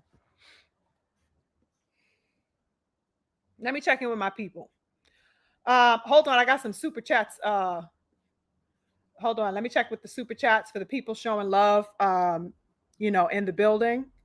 I know last time I made you guys wait. I want to make sure that I don't do that. You know what I'm saying? Because I know you guys are, 10 toes with the love. So I'm going to make sure that I prioritize the super chats better than I did, in the previous week. Where did I leave off? Salute to the Professor X in the building with the super chat, with the support. I appreciate you, Professor X. Thank you so much for joining. And definitely thank you for the super chat. I appreciate you. The King Freedom, are you back in the super chat, King? He says, they never show up and she never complains. No, she does not, King. You are absolutely, she never complains. She never complains. And that's what makes it worse to me, because she is just like a woman, ever receptive. And she deserves better than that. There is no elite warrior that calls themselves or finds themselves or thinks themselves to be elite within the sport who do not show up for this beautiful sister in her warriorship. Everybody should be front and center as far as the athletes are concerned for this queen, for this warrior. Salute to the King Bean Pro. Thank you, King. Thank you so much for joining. Always appreciate seeing you, King. Thank you so much for joining. And thank you so much for the love of the channel. Okay? I appreciate you, King. Salute to the King Joseph Townsend. Big stepping in the building with this super chat. He says, keep cooking, Queen. This is the definition of standing on business. Absolute facts, King Joseph. Thank you so much. Oh, my king, my twin, Daryl Anderson, also with the love today. Thank you so much, twin. He says, gotta show my appreciation for this cook. The energy today almost set my laptop on fire. Keep cooking, twin. Keep a fire extinguisher close. Thank you, twin. I appreciate you so much. Listen, when that spirit start talking, King, real talk, I just back up and let it happen, King. I just got to speak it from my heart, but I appreciate that you felt me on that. Salute once again to the King Freedom's March in the building. He says, modern day co-intel pro. Exactly. In the words of my comrade, Coach Hudson. Salute to my beautiful sister. Hold up, because I got the sister love today. Okay. Salute to my beautiful sister, Stephanie. And that she says, undeniable lioness energy. Yo, you on timing, sis. Thank you, beautiful queen. I appreciate you. I appreciate you more than you know, beautiful sister. I love my sisters in the building with the energy. Salute. Speaking about sister energy, my beautiful sister Chiquila Thiel says, cook, sugar free. I'm on the job, queen. I am on the job. No half stepping when we in the building. Salute to the king, A1 Henry in the building with the super stick. I appreciate you so much. Thank you guys for the love and support in the channel. I really appreciate you guys. I really do. I cannot even, really express the gratitude, for you guys even being in the building, and of course for you extending the support to the channel, and what we do here. My twin says, Devin hatred is turning people into idiots. Real talk, twin. The mindset just absolutely flies out the window. All logic, all cognizance exits the motherfucking stage left when it comes to Devin Haney. These people will sacrifice intelligence in order that they can be satiated by the pleasure that comes from hating on that young brother. It's diabolical. Absolutely diabolical. All right. Salute to the King Sticks. If I didn't greet you earlier, salute to you, King. I see you. The King and the Coach Hudson says, like this man didn't trust someone to do the right thing, and then he was only lynched in the media for a year. He has every right to ask for it. Thank you. He absolutely has every right to ask for it. That is something, my comrade, that they want to bypass as best they can. There is a need to circumvent that very point that you made. They have to mentally circumvent that. They have to go around it because they want to, it was a public erasure. They wanted to efface, in other words, they wanted to efface the scandal that happened with Ryan popping dirty last year. They want to efface it from public memory. That is why it was so imperative that they convinced the public upon his return with this whole May 2nd card in the build up to that. They wanted to reimagine his image to the public. They wanted to inculcate into the public a reimagining of Ryan Garcia. Oh, look at him. He's got his hair up, laid to the back. He got on a cardigan. He got on some Armani shoes. He's speaking softly. He's trying to, come off as, suave. There's a debonair swag to him now. Oh, you don't remember what happened before when he was raspy and telling the world that Tupac owed him motherfucking $40?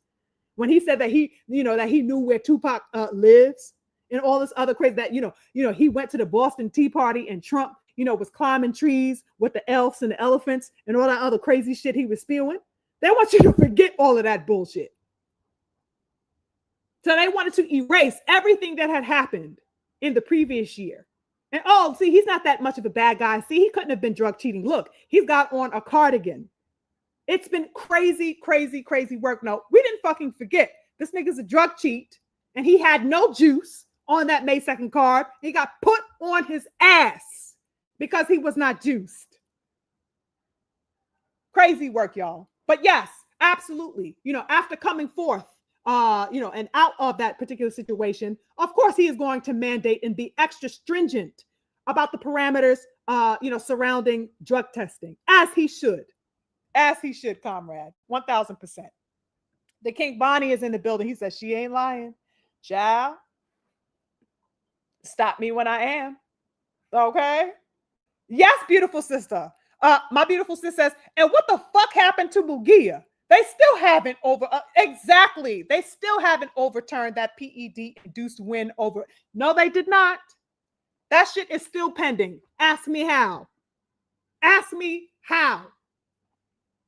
A whole month and however many weeks later after that particular fight. Haven't been overturned. And in fact, we haven't heard anything concerning Mugia ever since the news of him popping dirty, had surfaced. We haven't heard anything. Quiet as a goddamn church mouse, pissing on cotton. Just like we haven't heard a peep about Rodriguez. And we have heard nothing, surrounding Reynoso. Absolute radio silence across the board. Meanwhile, Victor Conte is goddamn fighting for his life. And we can't stop hearing a peep about this man. And he has been involved in no such activity that, Victor Conte is with VADA. Victor Conte is telling VADA to go tamper with goddamn, samples. All types of alleged accusatory, nonsensical bullshit.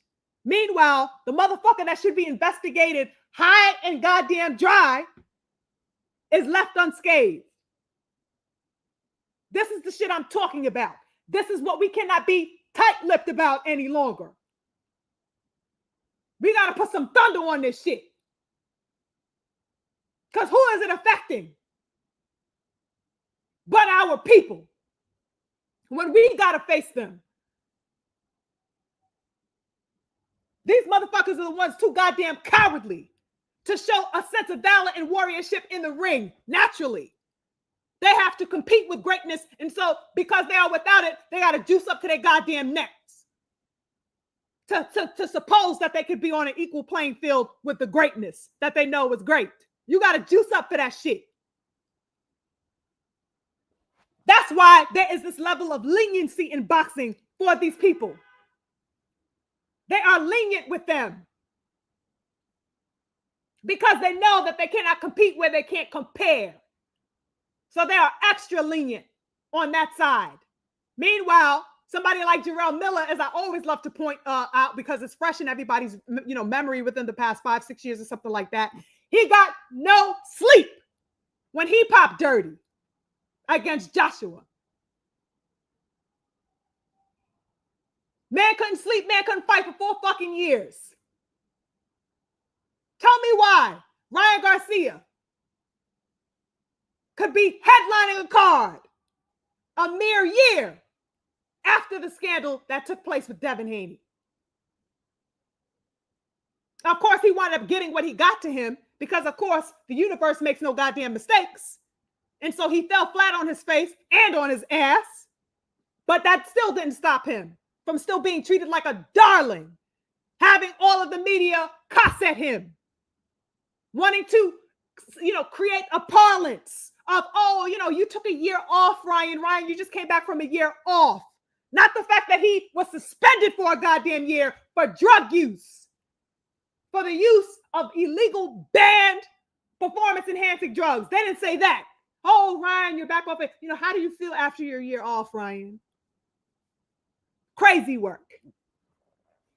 We can go on and on about that stuff for days, you guys. But I'm glad that, my family, the beautiful people, are very much aware of what's going on. Salute to the prize in the building. I see you. Thank you for joining. Salute to the king, Gnarly, in the building. I see you, King. That's my brother, Gnarly. Good to see you. Salute to the king, D-Man. I see you as well.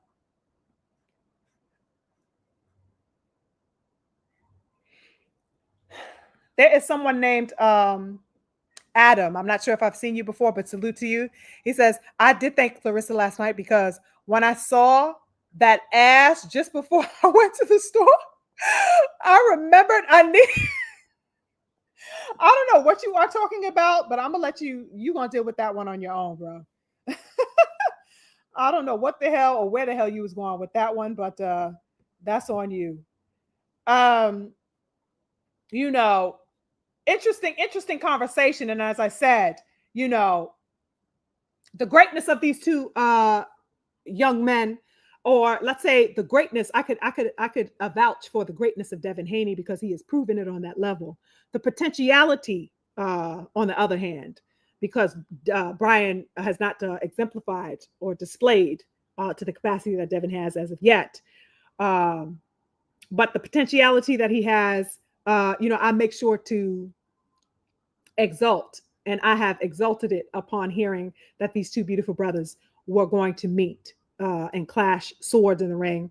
I uphold and I respect his potentiality, and I most certainly value and respect and admire, the greatness that I've seen of Devin Haney thus far. It's a beautiful fight. I know a lot of people have their opinions. Perhaps as we get closer to that fight, maybe I'll give some more perspective as far as styles. I know that Brian Norman was saying resoundingly, that he intended to, what was it, take the soul of Devin Haney. He gonna beat him up, he gonna knock him and put him to sleep and all that type of stuff. And the war talk. I don't mind the war talk. You know what I mean? You should be imagining what you will be doing on the battlefield. You should. So I got no beef with that. Devin Haney is a silent killer. He's never really needed, to say 1,000 words in order to get the message across in the ring. So of course he is doing what he does best. That's standing 10 toes in the gym. You know what I mean? No vacations, no nothing. He is working with his team quietly, as he tends to do. But I think it's a wonderful fight, and I just hate it over the past week seeing all of these different recitations from here and there, the parroting of nonsensical perspectives and talking points. It just threw me for a loop, and seeing that I'm like, all of this stuff is really just taking away from the valor that this fight stands to bring the boxing world as a whole. I think this is a really great fight, and it really is, I think setting the stage for, these young fighters to fight each other. You understand? I really thought, real talk, that was what the Davids, remember the Davids? They fought earlier this year. I really felt like that was going to, possibly inspire more action. Everybody was waiting for the Davids to meet each other, and finally they met. They agreed, and that's the showing that I like. And I think that's the same type of heart being displayed with Devin Haney and Brian Norman signing on to fight, especially in seeing how quickly, they advanced to solidifying and confirming the fight, which is wonderful. So, this is what we need. We don't need the fillers. I don't need to see Shakur Stevenson fighting no motherfucking Zepeda. I don't need to see no goddamn Cordinas or Josh Padleys. I need Shakur Stevenson and Tank Davis. Okay? This is what I need. I need the real fights being made. And that is why I am so heavily enthralled, by the Haney Norman bout. And I wish that the cattiness would subside, and we just really get behind the significance of what this fight stands to bring for us as boxing fans. And speaking about greatness, the attainment of these people's greatness. I don't like the soap opera of things. You know what I mean? I'm a very soulful woman. I like things of soul. This is a soulful ass fucking fight, y'all. Real talk. You know what I'm saying? And I think that the cattiness takes away from it. The cattiness of the past week has been, taking away from that. And that's something that I do not support. Yeah, I mean, it's too beautiful a fight for such nonsensical, baseless, immature dialogue to be happening around this fight. They're talking about everything except the valor and soul of this fight. It's crazy. It's too fucking sassy. I don't like it. I don't like it at all.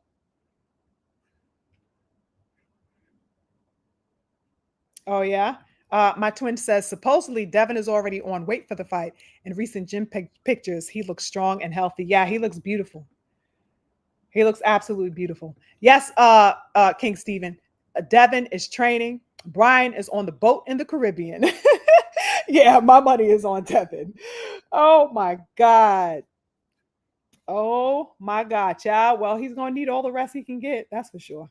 So he better enjoy it now, because ain't no rest. Ain't no rest when a fight come around. That's for sure. That's what I anticipate. Um, what else did I want to touch on? There was something else I wanted to touch on briefly with you guys. I didn't intend to make this, longer than I needed to. I guess I'll talk about this. I think it's a good point. Because it's something I made a note about. Now, when I think about greatness, you guys, as I've said on many occasions, it's hard for me to not think about Tank Davis, because Tank Davis was, for me personally, one of the fighters who pulled me back into boxing. Okay, I think you've heard me say this before. Tank Davis was one of the foremost fighters in the sport, who really stood to carry what we thought to be a greatness within him. He really, stood to uphold that level of greatness that we believed him to embody or possess, at least, right? But, he, as time passes and moves, continuously proves that he would rather not stand on the shoulders of anything called legacy. That's what he has been proving nonstop. That he don't want a goddamn thing to do with anything called legacy. In fact, he insists upon distancing himself further and further and further away from it over the past couple of years. The beautiful King BF, you guys, dropped a major gem for us the other day over on his live, on his channel, where one of his sources, while he was live, shared some news with him, and he shared the news with us that the Lamont Roach fight was no more, canceled, kaput, scrapped. Now, I know that this may be a jagged pill for many of his diehards / fanboys / purple pain patriots / sassy crusaders. I know that may be, a jagged pill for them to swallow in me hearing that. But it's done. Okay? I know that they would like to believe that this man, can pull the sun from the sky. But the reality is that this young brother, Tank Davis, has single-handedly chosen to not make his mark in the sport. That's what he chose to do.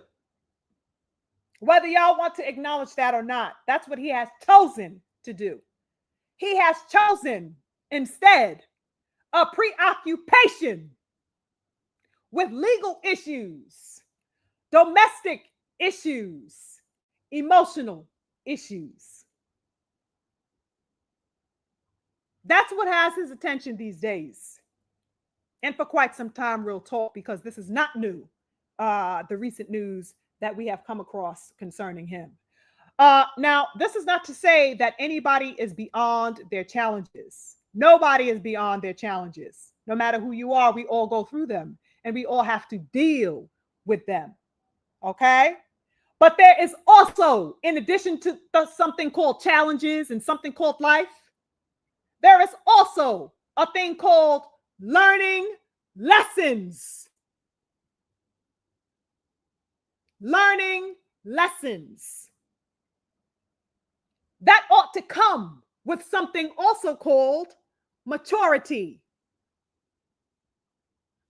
The further one matures, the more apt they are to take in and learn from the lessons presented to them. Unfortunately, that has not caught up with this young brother, Tank Davis, at least not from my perspective, which is coming from the outside looking in. I can only posit my analysis. But apparently, that has not caught up with him yet. Hence, the continuous coming upon and stumbling upon the same mistakes that cost him.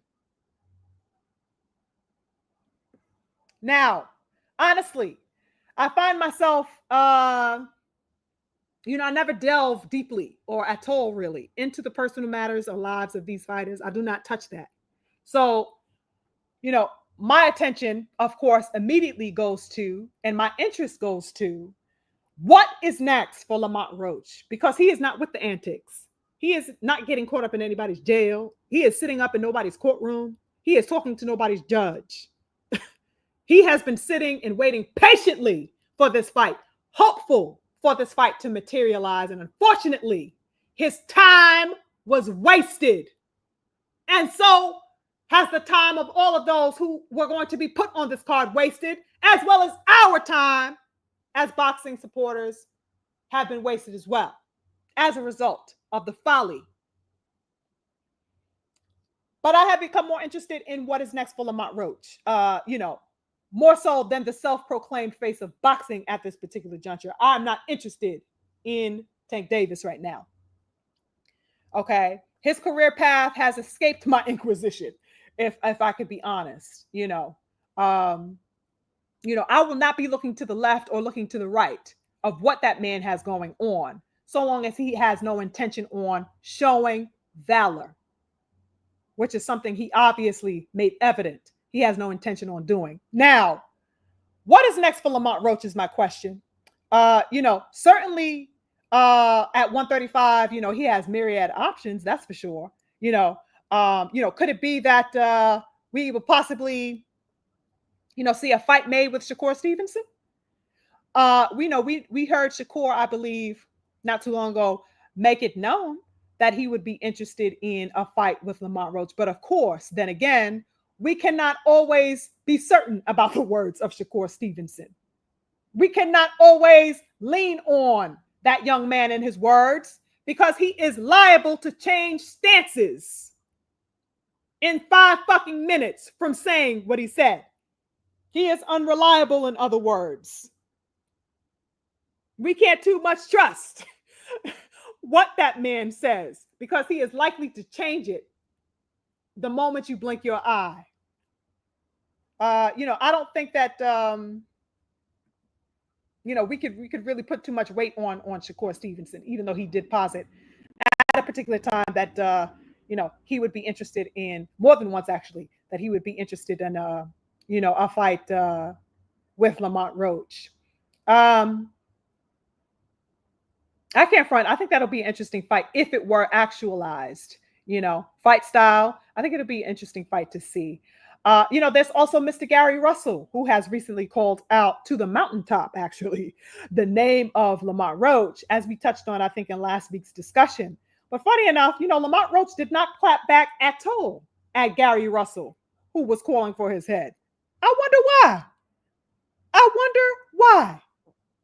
And I wonder why Lamont Roach is so quiet now that this fight has been scrapped. I mean, it hasn't been officially, to my understanding, broadcasted that this fight was scrapped. Like I said, BF dropped this particular news, this special report this exclusive news on his page. So I haven't really seen it echoed elsewhere as of yet. But I'm wondering if when the official announcement of the fight's cancellation is made, if he's going to start calling for heads, Mr. Lamont Roach. You know what I'm saying? Who is he going to call out? Is he going to take the challenge of Gary Russell Jr.? Is he going to jump in the ring front and center with Shakur Stevenson?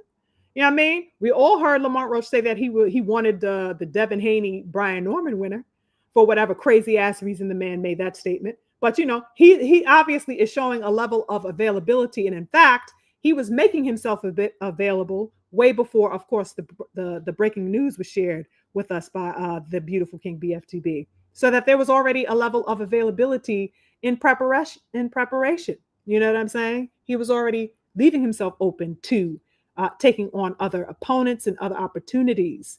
Should that fight not get materialized as proven, right? So it's interesting to see what's going to be up for him next, I guess.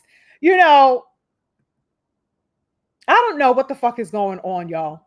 135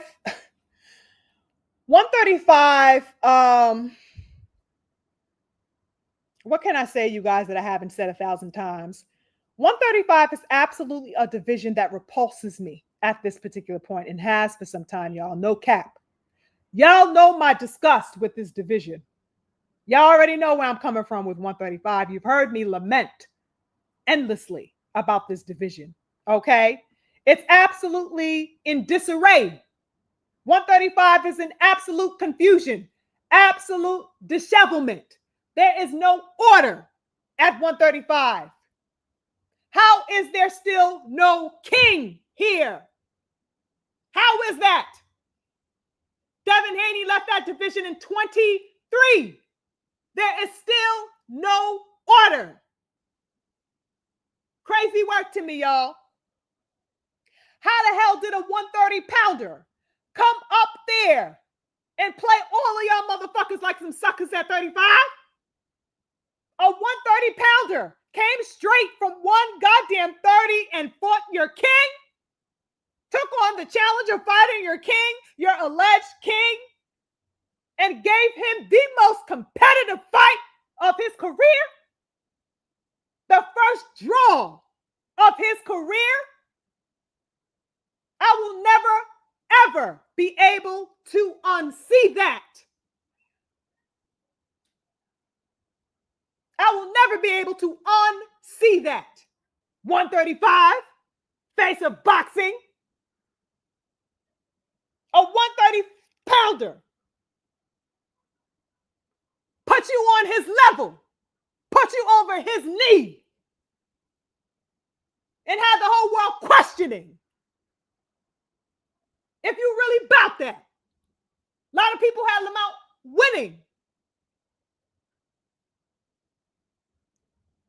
A lot of people felt that should not have been a draw. That, in fact, Lamont won. How is that? How did that happen? 135 is in shambles. They are afraid to bleed at 135.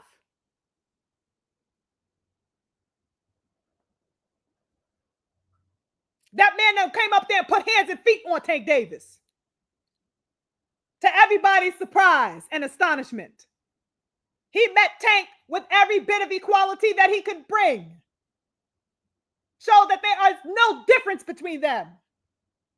And now Tank don't want the motherfucking run back. He's ducking the part 2.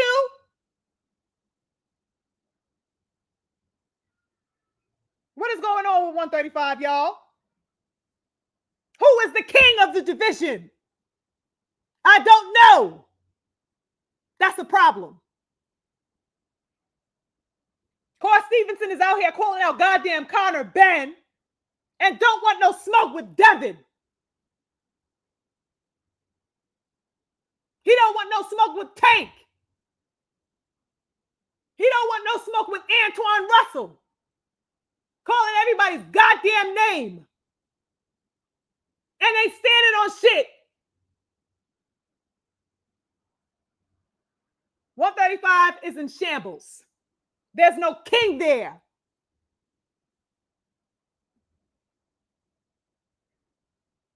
Now Shakur Stevenson calling out goddamn Teofimo Lopez on Twitter. Did y'all see that this week? Over the week? Oh, let's fight, T.O. You down? Weren't you just fucking calling out a goddamn 54-pounder? What is wrong with this dude?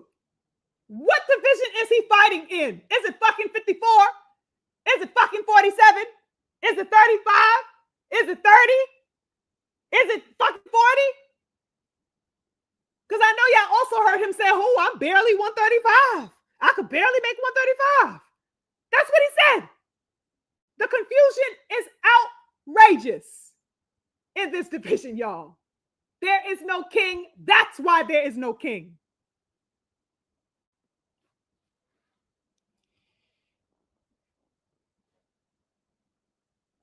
Crazy work to me, you guys. I sit back and I look at these things and I'm like, yo, this ain't it. This is not going to get any of these people who we assume should be in a position of greatness. It's not getting them any closer to the materialization of that greatness. They are getting further and further away. They are pulling themselves away.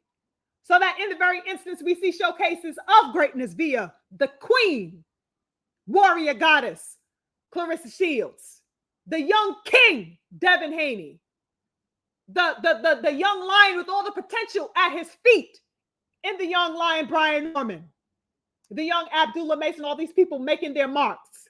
We also see a recoiling from greatness, a playing around with greatness by the people, such as Tank Davis, Shakur Stevenson, Teofimo Lopez, and onward. This era has a problem with the claiming of greatness in some people's perspective. That is a problem. And guess what? They will be left behind if they keep playing like that.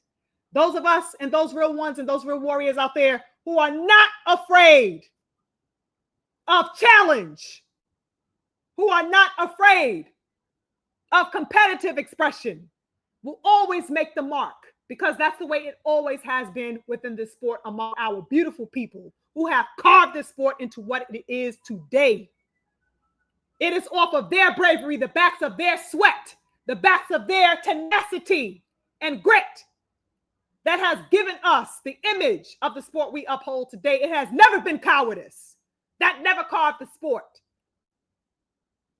It's always on the backs of those who aren't afraid to feed their, gods with some blood. Real gods require blood.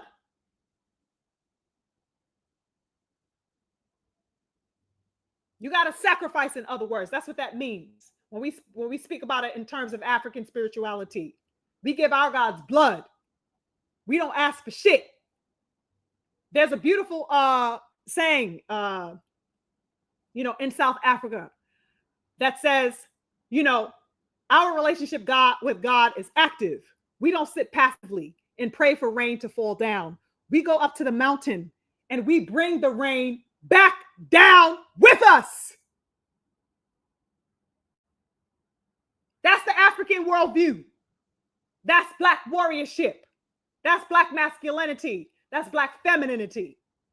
We don't wait for rain. We go get the rain. We go fetch the rain to nourish the land. That's the spirit I want to see in everything that we do, from boxing to creative arts to loving on our husbands, our wives, our sisters, our children, our mothers, everything.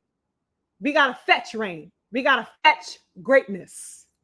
That's the type of time I'm on. Let me check in with my people. These people playing in our faces, I don't play with that. We got to start showing up and proving in everything that we do. And I support fighters who are on that type of time. You know what I'm saying? Let me scroll up a little bit. Hold on.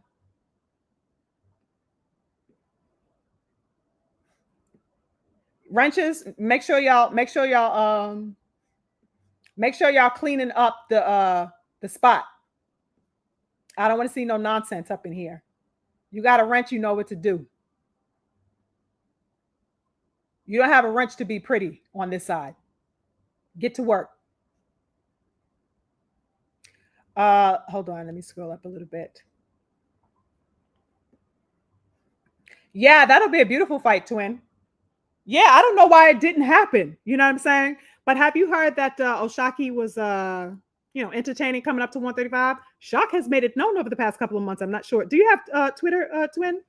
But if you're on Twitter and these boxing Twitter streets, Oshaki has, made it very clear that he was gunning for Shakur Stevenson. In fact, they were going back and forth on Twitter about a month or two ago, talking real saucy. So Oshaki is definitely entertaining 35, and now that Roach is at 35, that would be wonderful to see. Salute to the king, Oshaki Foster.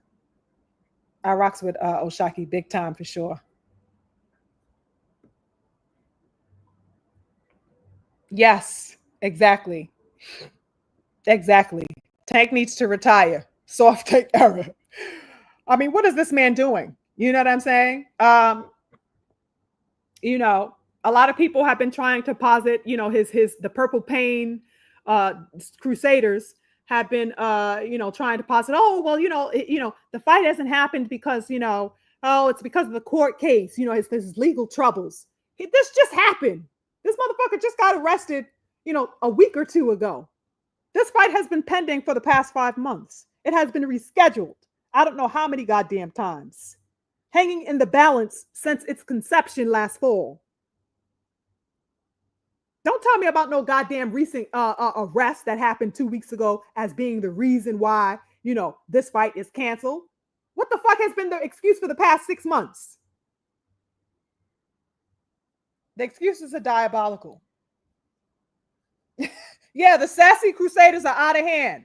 The Purple Pain Protection Agency is out of goddamn hand. They trying to protect Purple Pain Davis as best they goddamn can. There's no way you could justify this man's behavior. Crazy work. And it's all, being spoken about because it is affecting what? The ring. That's what I care about. I don't give a fuck about his personal life. That's on him. He got to figure that shit out.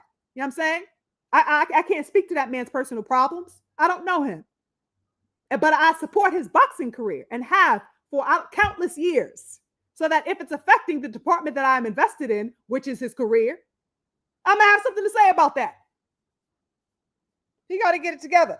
These sassy Crusaders are out here doing, a cleanup job like nobody's goddamn business, and they're failing miserably at it because there's no way you can clean bullshit up. The twin says it's almost an oxymoron. Tank wants big money fights, but won't fight big money competition. Could not have said it better myself. Crazy work, y'all. Absolute crazy work. And that's all anybody is demanding of him. Go ahead and go in there and fight worthy competition. That's it. But like I said, he is adamant about refraining from legacy, not running toward it. It is what it is.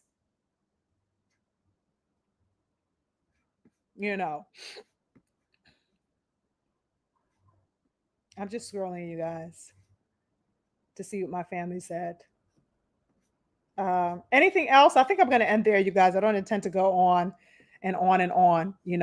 We just would be reiterating a lot of the major points that I wanted to make. But I found it to be an absolute, imperative that, we have these unabashed discussions, especially as Black boxing fans. I'm talking to us, beautiful people.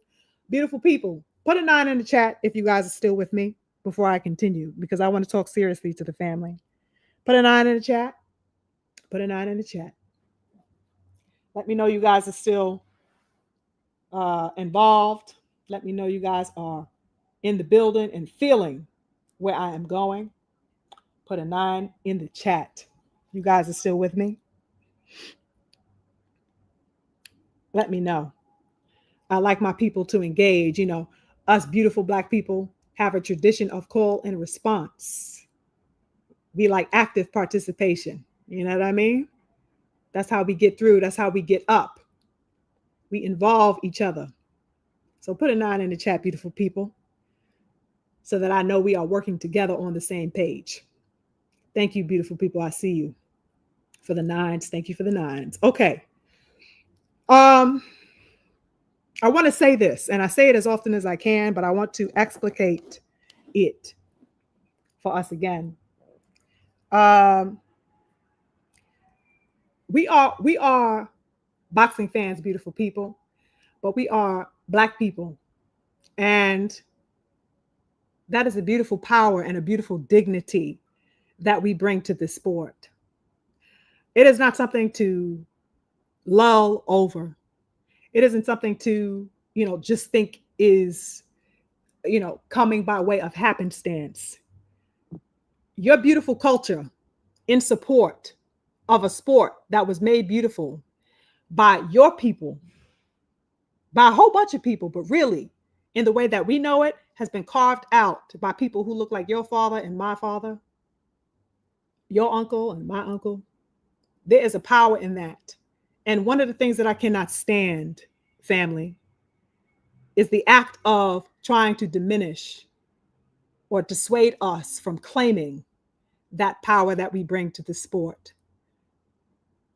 When I talked about the relinquishing or the reservation of greatness for others, or it being sequestered and reserved for use in a whole nother way outside of our scope and our gauge, that's problematic.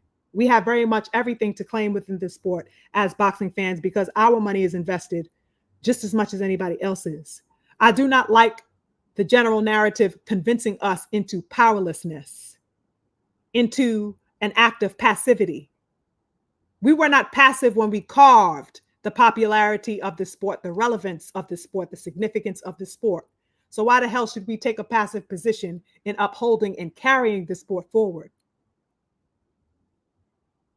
We are Black boxing fans. We have a whole lot to add to this conversation, and it is imperative that we be unapologetic about that support and about our voices, in addition to all the other narratives in the pot. If all the folly and all the crazy things can be added and taken seriously as a discourse, then there is no reason why our weighted, meaningful, steadfast disposition should not be added into that pot in directing the trajectory of this sport that we love as well. It's imperative that we be open and honest about these types of things. It's imperative that we be not afraid of the waving of our flag as unapologetic boxing supporters that are in support of the culture that represents us in this sport. Everyone else has the leisure and the benefit and the beauty of being exalting of their culture within this sport. So should we. We should not apologize for that. In the same way that I wish that our fighters would not be so apologetic and reticent about standing 10 toes, the way Claressa Shields exemplified last evening, the way Devin Haney has exemplified throughout his career and stands to do again. And all the other fighters, we want to run the gamut on Deontay Wilder, the way he has displayed and showcased throughout his career. We got to stand 10 toes for ours, and that includes within the narratives that are created. Narratives are absolutely important. People speak about narratives as if that equates to a lie. Narrative is nothing but a story, a verbiage, language. That's what a narrative denotes. We are in control of our narratives, our language, our parlance as it pertains to boxing. And I want us to speak honestly and candidly about these things that we see as Black boxing fans. Because our voices, unlike in the previous era, has a whole lot more accessibility to add via these new platforms that we have now. It has a whole new medium of being heard. This is the time where we don't sit, quiet and hush mouth about the things that we see. That's why it's imperative that I create within this space here a dialogue for us to spit that fire. And salute to all the other fire spitters.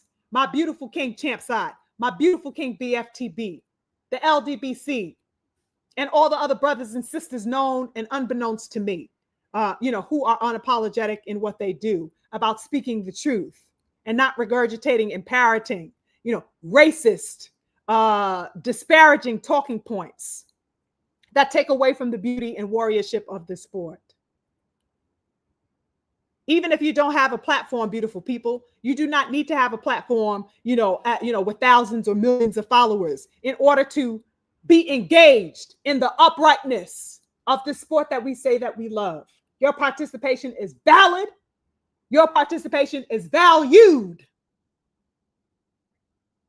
Don't fall for the senselessness that tells you, oh, black boxing fans don't even exist. Do they even buy fight? Do they even go to fight? Do they even do this or that? Why the fuck you worried about me? Go clock your own goddamn people.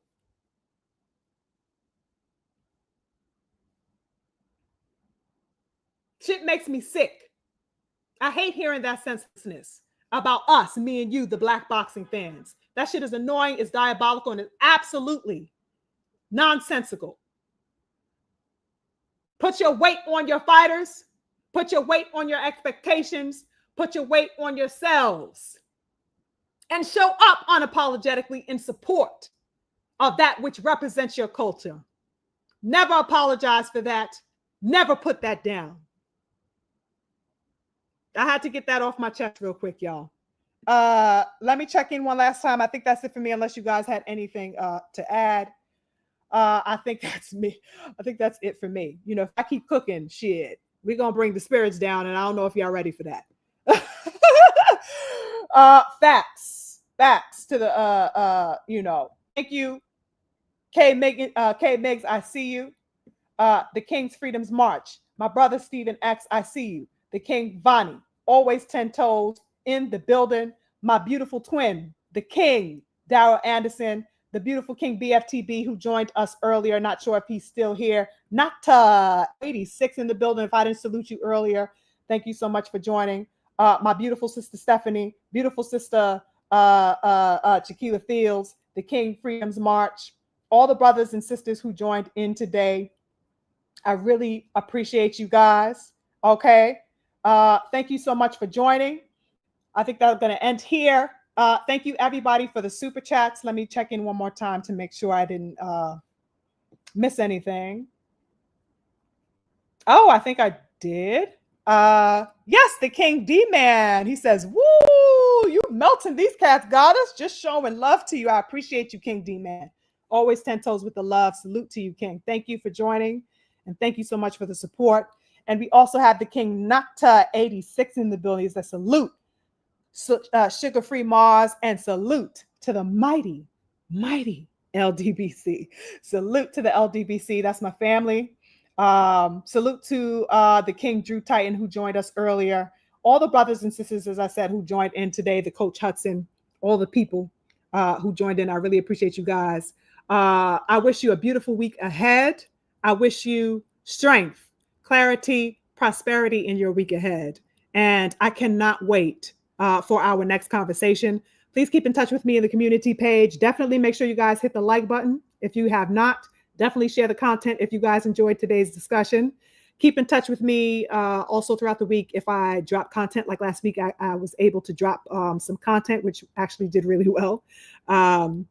As far as engagement, it was good to read through all the comments and stuff like that. So keep in touch with me in case I may drop some more content. But I definitely appreciate you guys joining me for a wonderful discussion about the sport that we love. Okay. Hope you guys have a wonderful evening and a beautiful week ahead. That's it for me, y'all. I'm going to end it here. Peace and infinite love to my people. I'll catch you guys soon. Mwah, mwah.